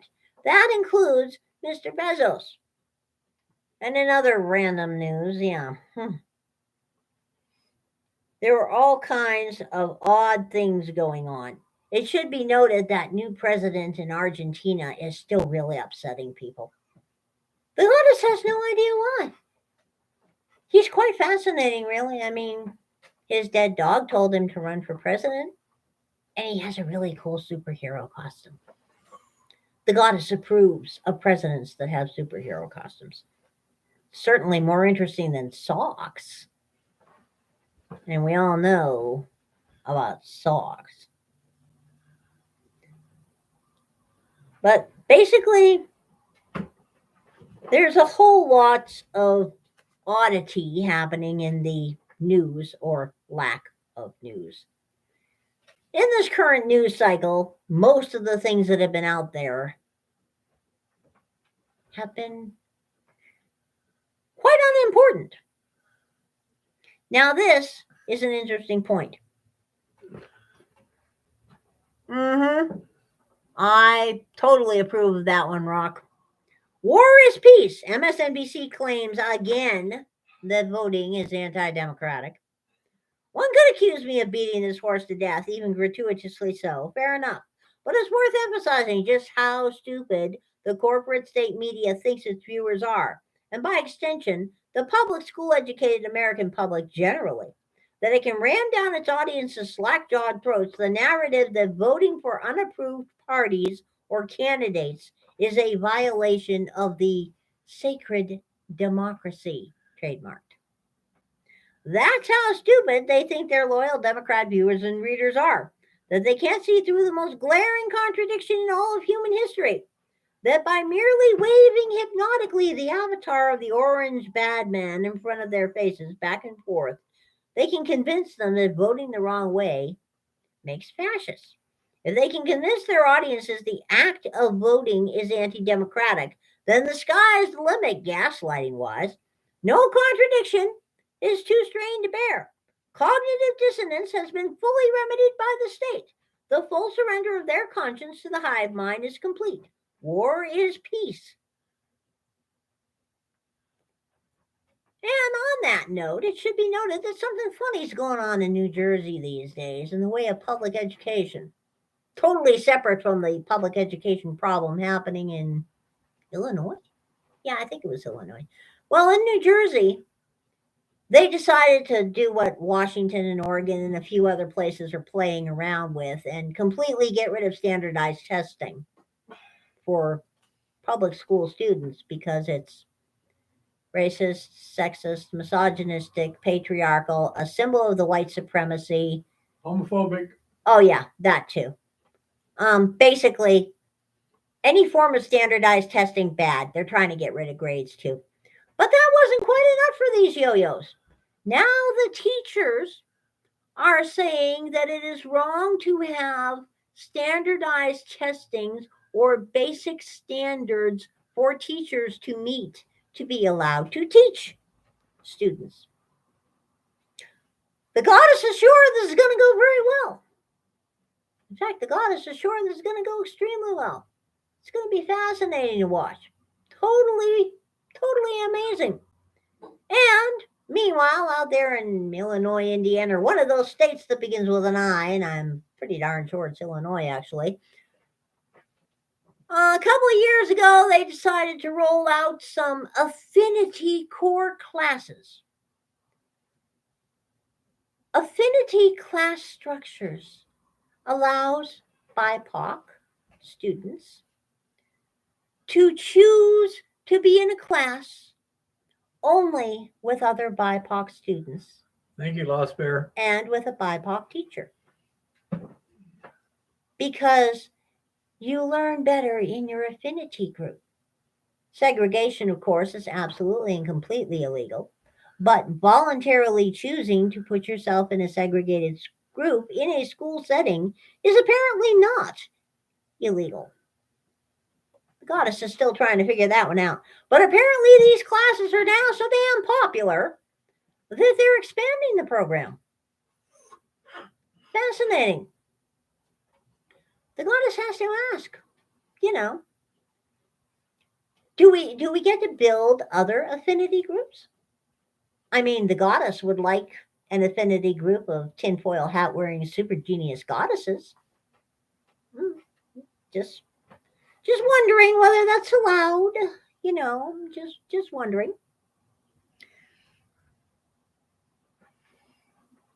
We went and did something very unusual this week.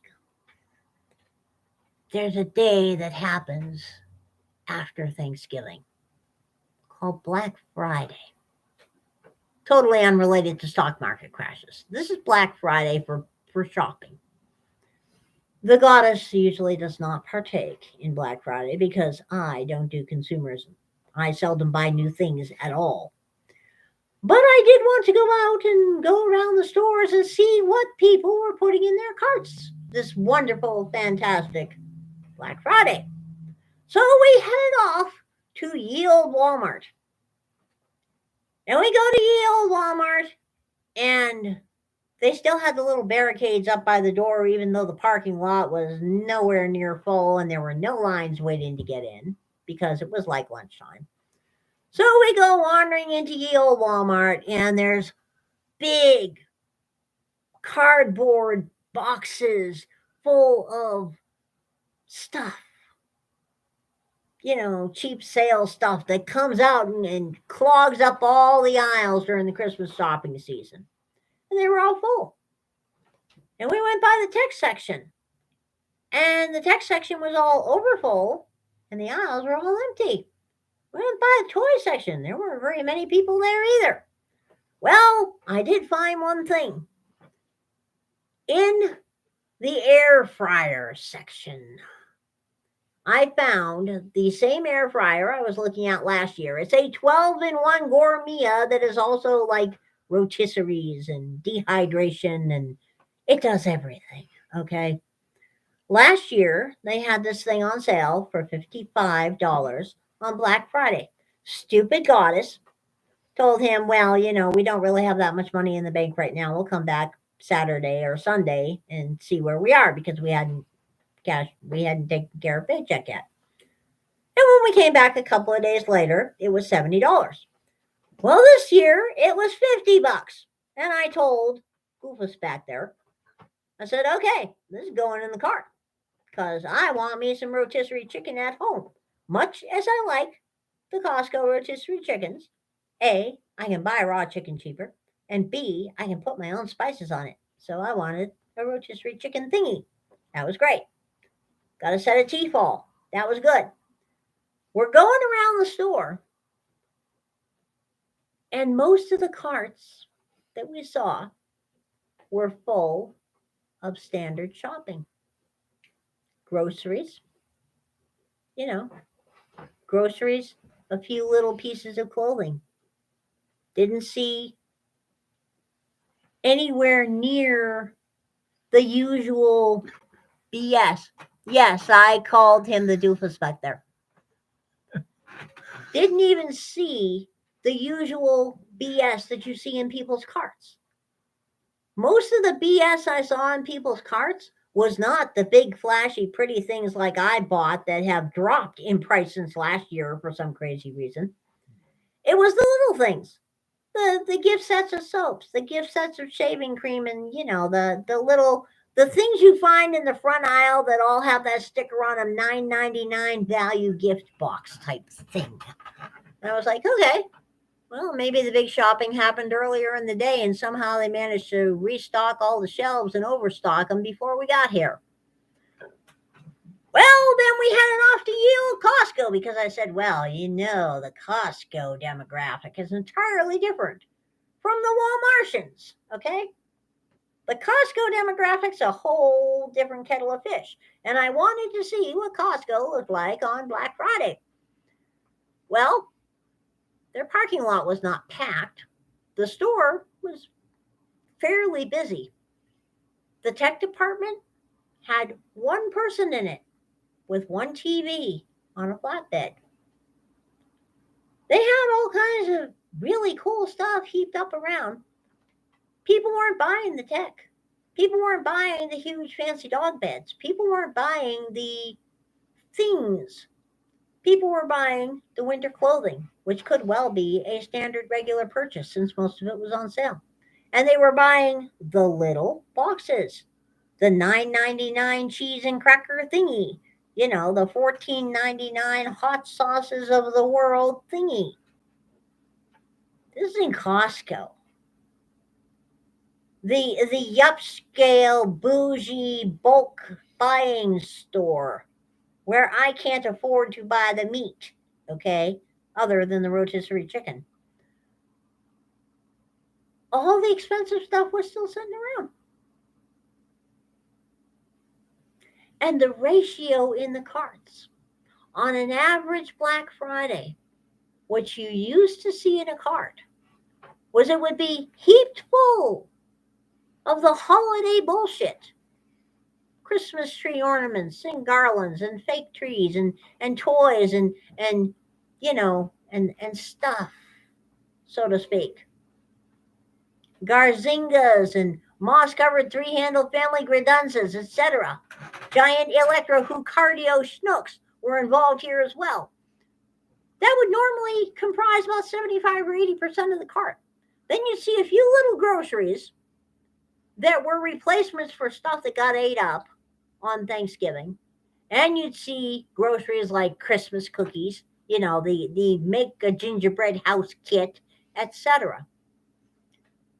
This year, the ratio is pretty much exactly the opposite or worse. 90% of the stuff I saw in carts and going through the checkouts was ordinary shopping. It is now Cyber Monday.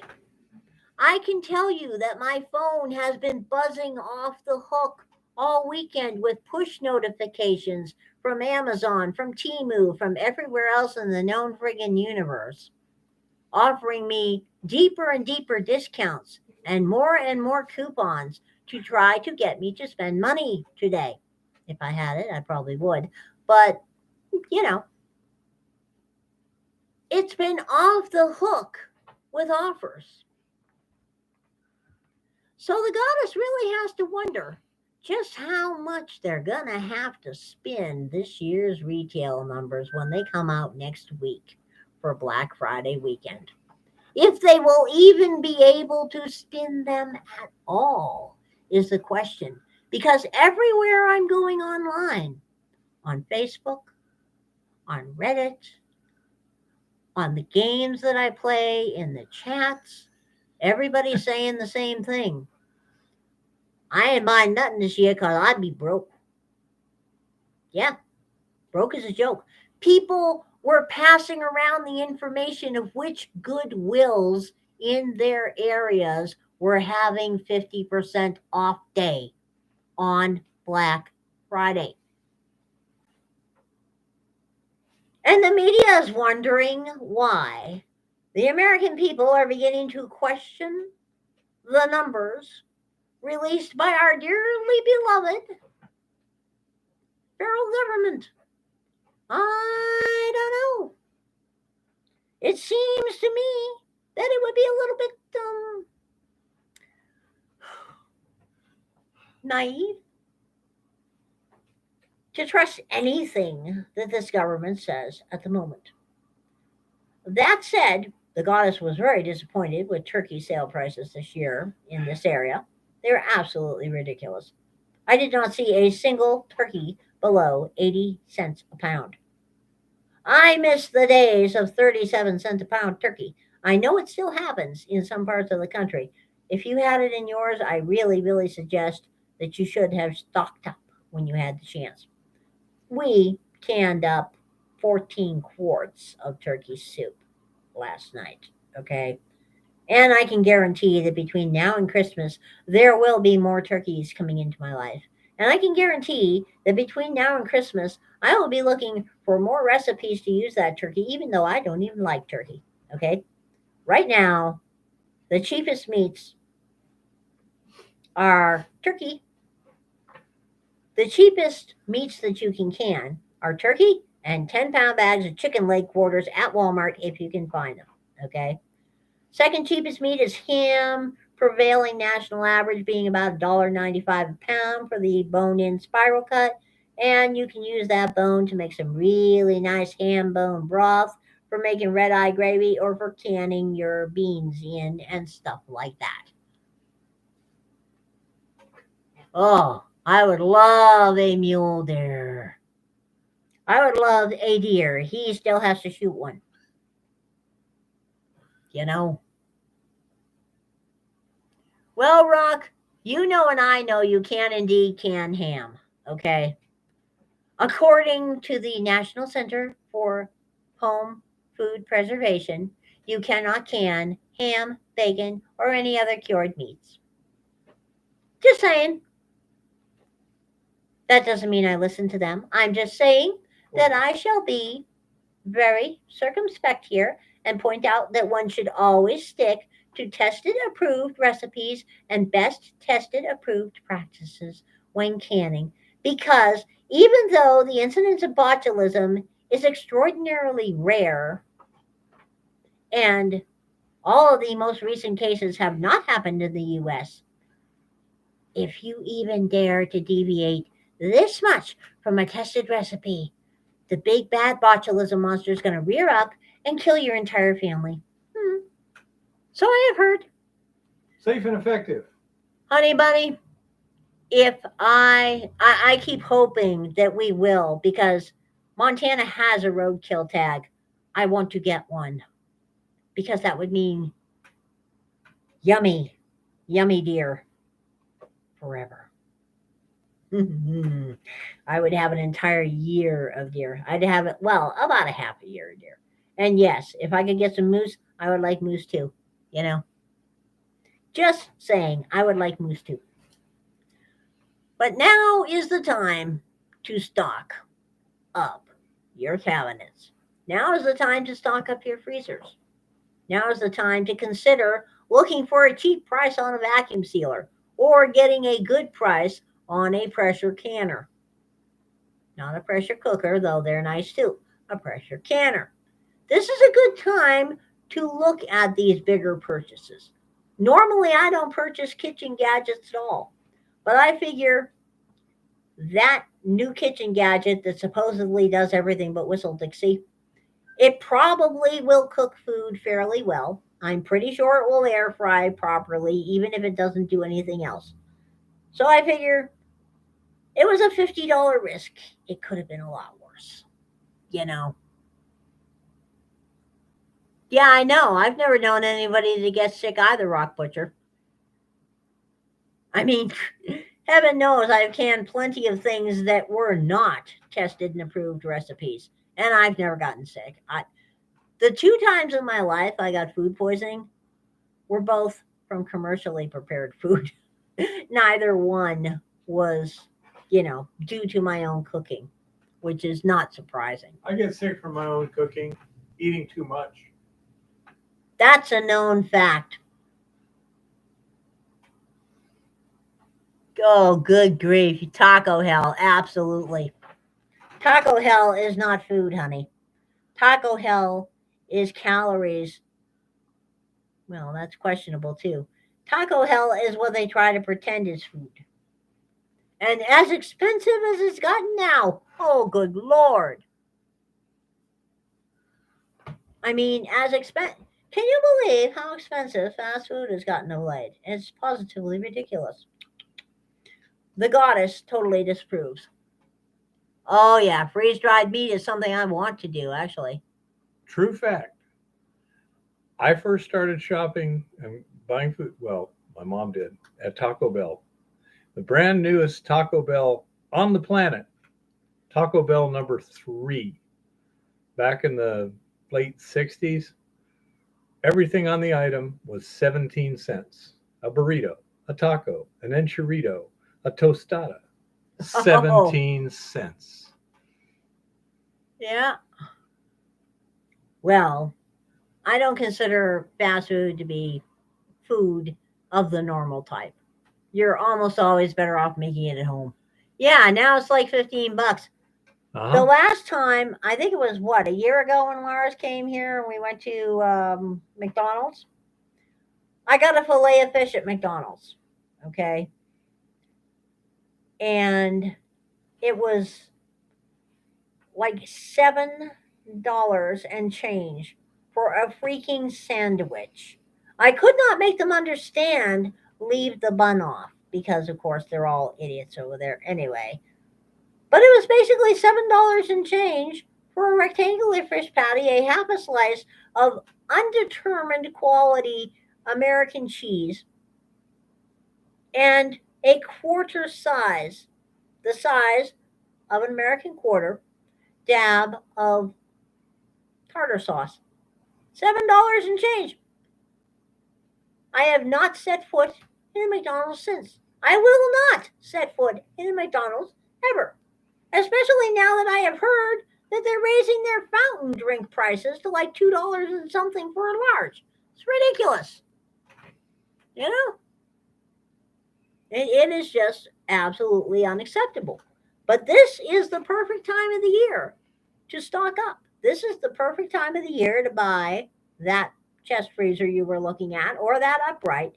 I will say that's one thing that's been flying out the door at the Costco is they currently have a small footprint vertical 11-foot upright freezer. And those buggers are flying out the dang door everywhere because it fits in a very small space.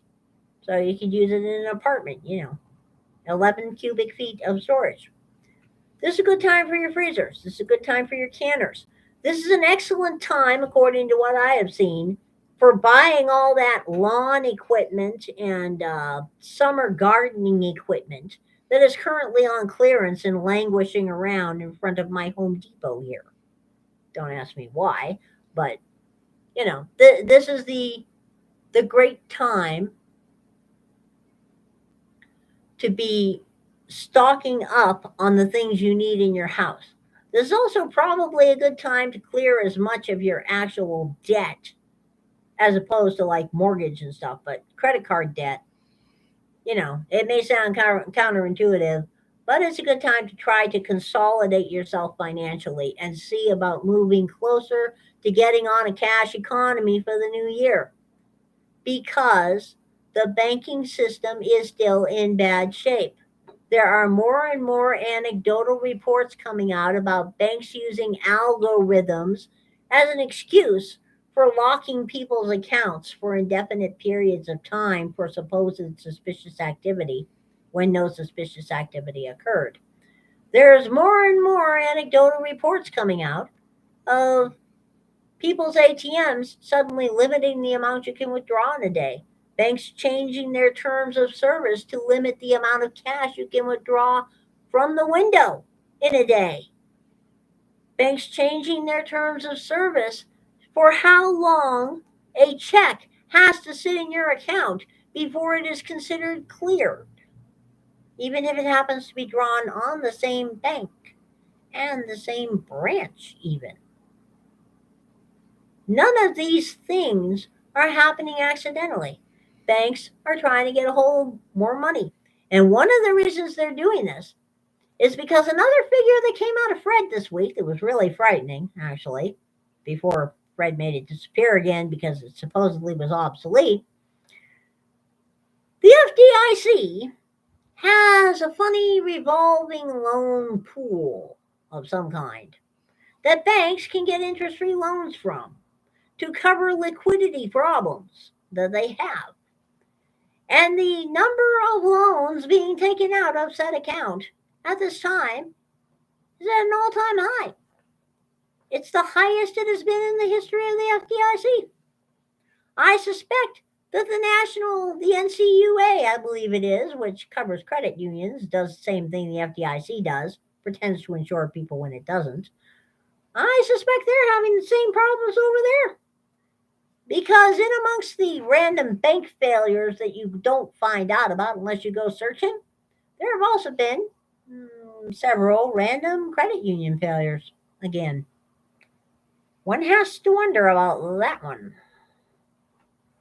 It may have something to do with the fact that the Fed likes to blackmail banks into investing all of their liquidity into government treasuries. And the banks are underwater on a hell of a lot of those government treasuries. And sometime long about next month, those things are going to reset again. And we have no idea what's going to happen when that happens. So this is not the brightest time to be keeping money in the bank anyway. It might be a good idea to use some of it to buy interesting things for your house and use some of it to pay down some of your existing debt. And try keeping less of it in a bank to begin with, because as the goddesses said before, unbank thyself lest thy fiat go poof. It will go poof at some point. Meanwhile, silver and gold are still on sale. They're not as cheap as they were last week, so, y'all should have jumped on it last week. I'll be kind of depressed tomorrow when I go to my local coin shop if the price hasn't dropped again. I'm going to be getting 1 ounce less than I usually do for the budget. That's the only part of this I don't like. It's nice to be able to pile up some extra ounces here and there when the price is low. Well, World War III ain't good either. Get plenty of precious metals in your life and get them in your house, okay? You need to hold them, so to speak. And now, on that happy note, you may remember I said a few minutes ago that we were at 33,801,504,000,000. We are now at 33,801,575,000,000. We've gone up 71 million in the time it took since the last time I did that. Just so you know. Oh, and it's about to flip over to 76. It is moving that fast. Look at how fast would you say that number is moving? It's already gone up to 576.5. Well, you're getting $20,000 a second. 1,001, 1,002, 1,003, 1,004, $100,000 every 4 seconds. 577 and counting. Ha ha ha. Uh-huh.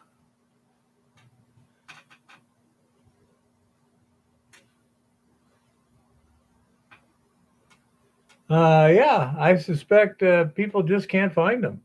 An amazing number of boating accidents, huh? Well, of course.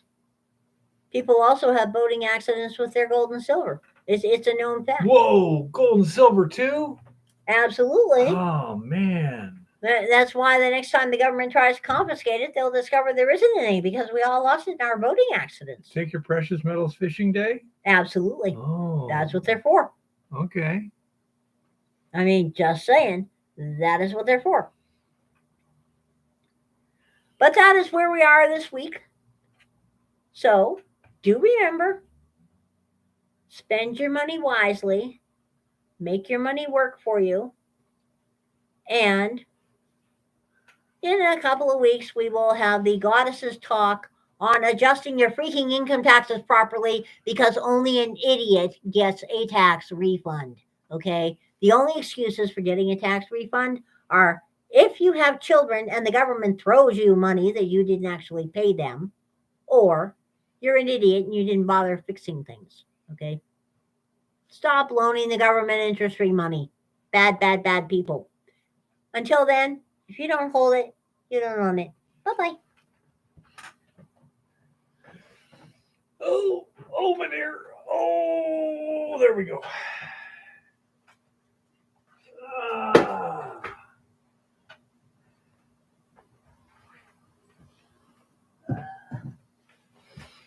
Okie dokie.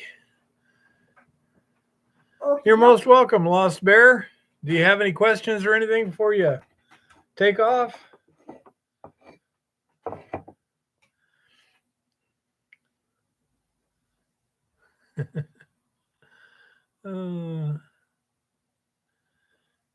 Jeff asks, any idea what happened to copper on October 11th? Priced at $3.60 a day before, but went to $2.40 a pound for one day.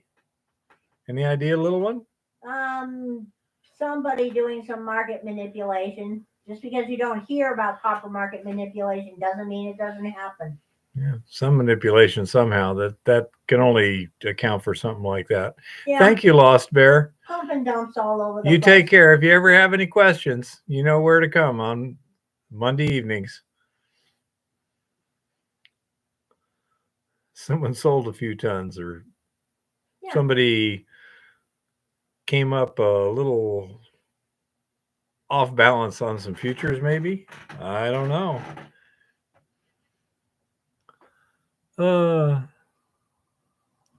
Anyhow, so that's the report, and I don't know about the rest of you. I just feel very concerned about the next year or so.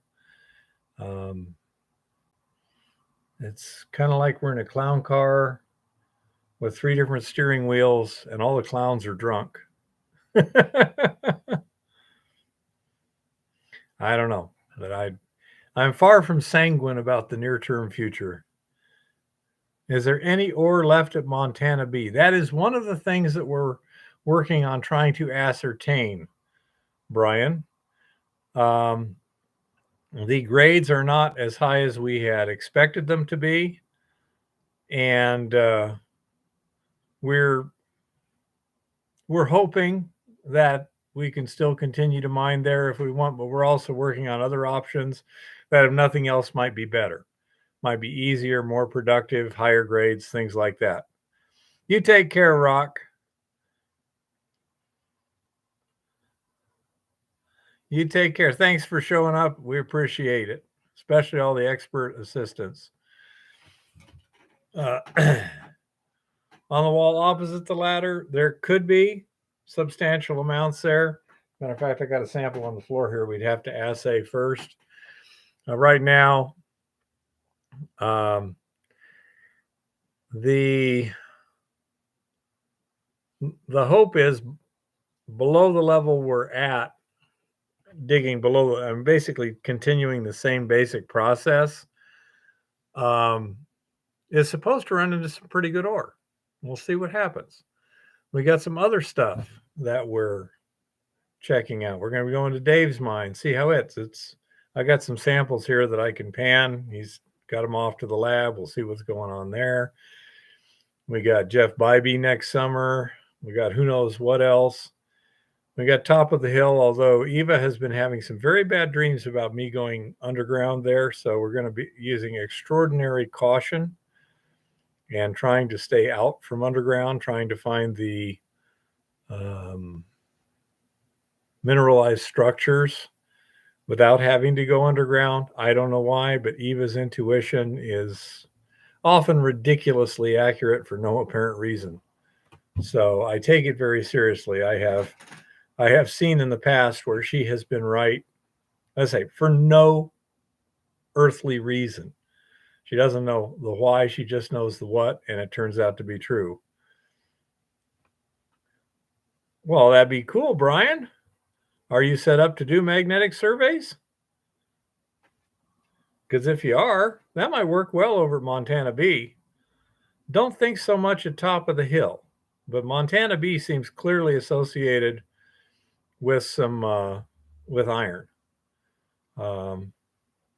Okay, you got my email?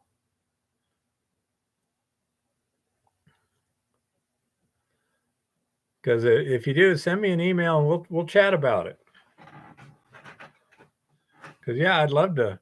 You can give him your email, yeah. I know. I mean,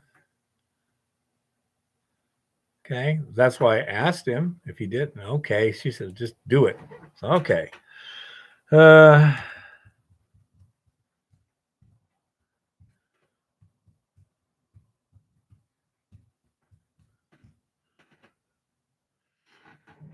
Here's my email. Yeah, some lost veins or some covered up structures, where soils are covering something or whatever. It certainly offers some potential there. It'll be interesting to see what the ultraviolet light does on Top of the Hill next summer. So we shall see what we shall see. But say we have lots of things to do. Plus, we're stockpiling rock at the mill, so when water becomes liquid again, we can probably. Last year we had about a month of milling before we could get back in the field or something, because the altitude differences. Yeah, I think so. Something like that. And so, as I say, we can do some sampling of what we've got back. But I understand, Brian, but everything out at the mill site has to be on generator.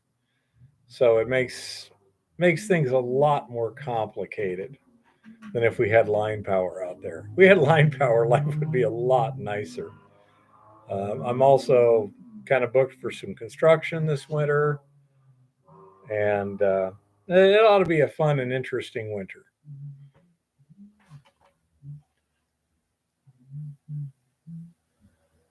Do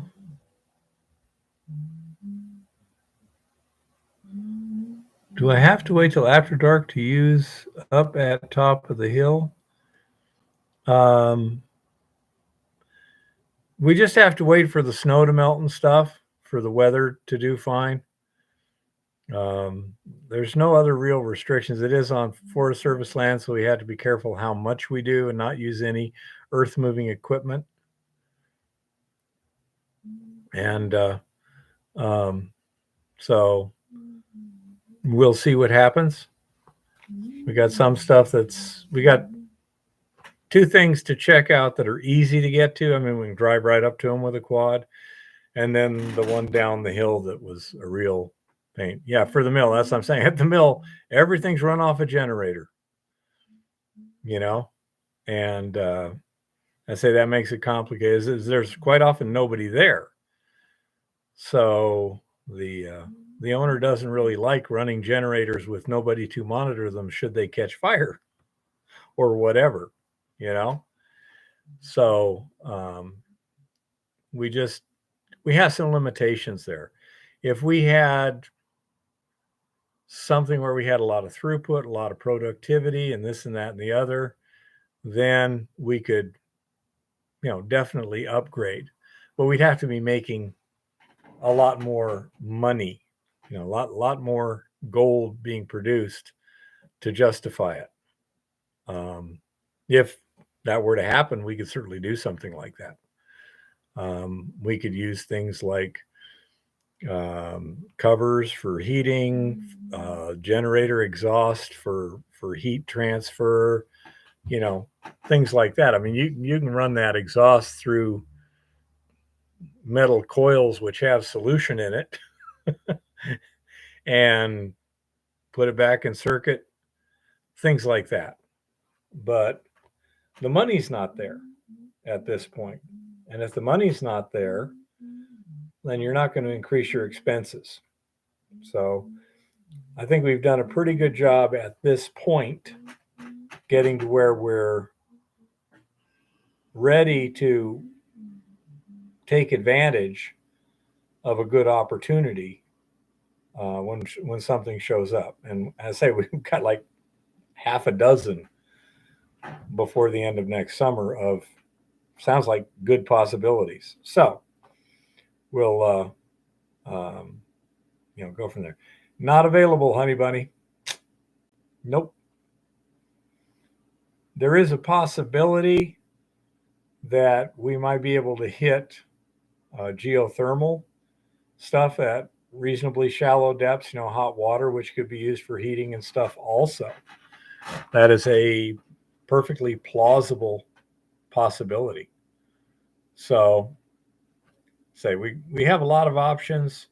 Life is interesting. If I wasn't worried about the world falling apart in the next 12 months, we'd really be in quite a sweet spot. We'd be having just a great time with very, very little stress whatsoever.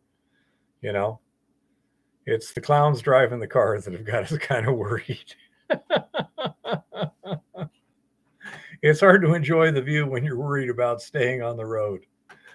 But yeah, we've had a lot of interesting things, and there's also possibilities that there may be some exploration stuff coming through where Eva might be working pretty consistently as a lab tech.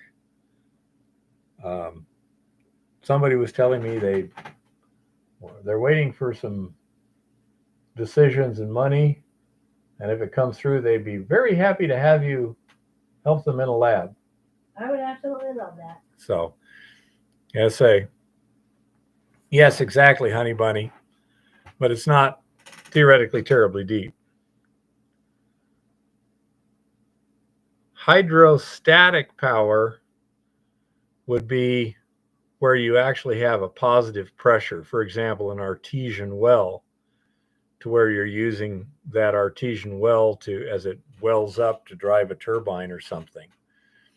In the case of our situation where we want a mill in the wintertime or something like that, heat is the thing. You need energy.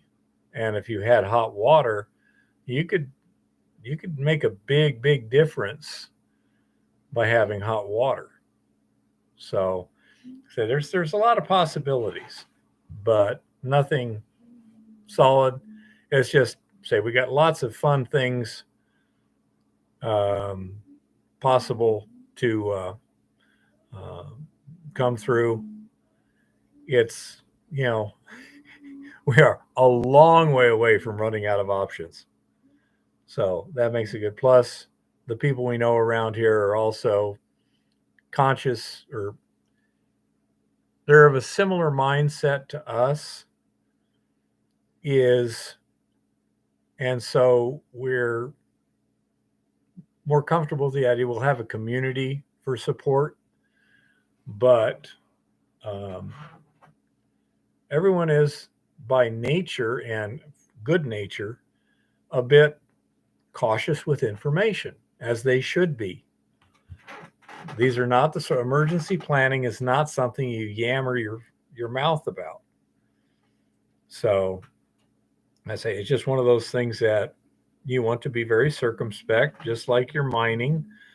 You don't want to be telling everyone exactly where your mine is and exactly what the grade is and exactly where to find it and when you're not there and things like that. So you need to be circumspect about things. Um, but I say on the micro scale, I'm pretty happy. Okay. On the macro scale, I'm scared as shit. Okay. It comes right down to it, you know. But this is where part of dealing with life effectively is learning how to ignore being scared when you've done all you can to deal with the danger and there's nothing you can do to avoid it. You just deal with it.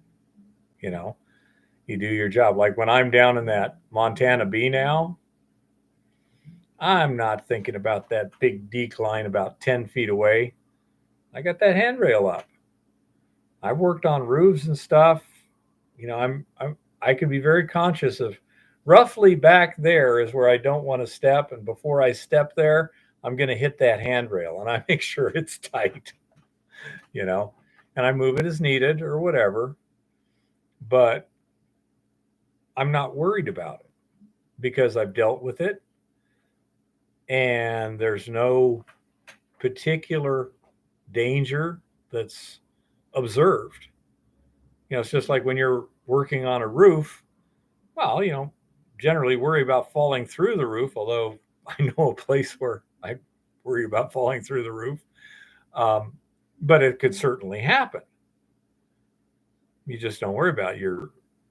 If you take a step and suddenly it's a little squishy or something, yeah, you react instantly.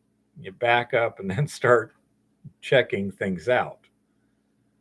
But you need to be able to put the known dangers that have been addressed to the side, be aware of them, but don't focus on them, you know?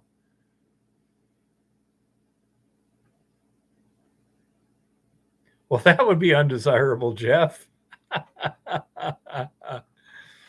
So, anyhow, say we're having a good time, and life is treating us nice.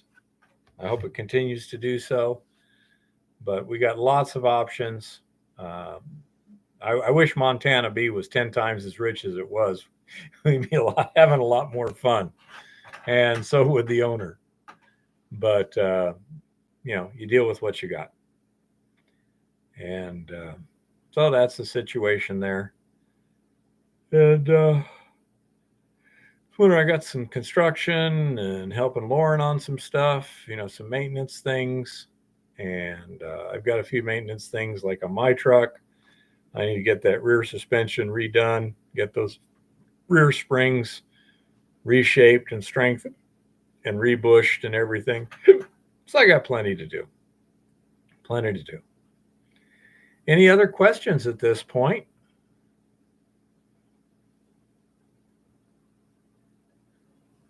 I'm going to grab some yarn while it's on sale. Okay. Oh, goodness gracious. Oh.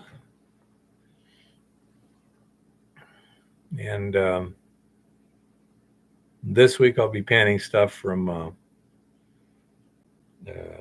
Dave's mine. So that'll give you some interesting stuff to look at. Because we're doing a lot of exploration this year, you're going to see a lot of early phase stuff as opposed to early development. But I mean, exploration type situations and techniques, which should be very helpful in many cases. I'm really glad for Jake sending me that sample of the mica stuff so I could show other people what it looks like. That was a really good example of mica as fool's gold. It really was. So that was a great thing. Okay, I just got most of the yarn I needed for Ryan's toilet set. Okay. I'm Well, ready. if nobody's got any questions, I think I'll call it a week then, because I really haven't got a whole lot done. We'll be back hammering away at rock in 3 days, and I'll see if I can get that decline busted through. That would be cool. Nice, Brian. So, okay, looks like about it. We will give it a shot. That's not a bad idea, honey bunny. Okay, so we'll call it a week here. Happy prospecting and keep it safe out there. Let's see, end stream. End.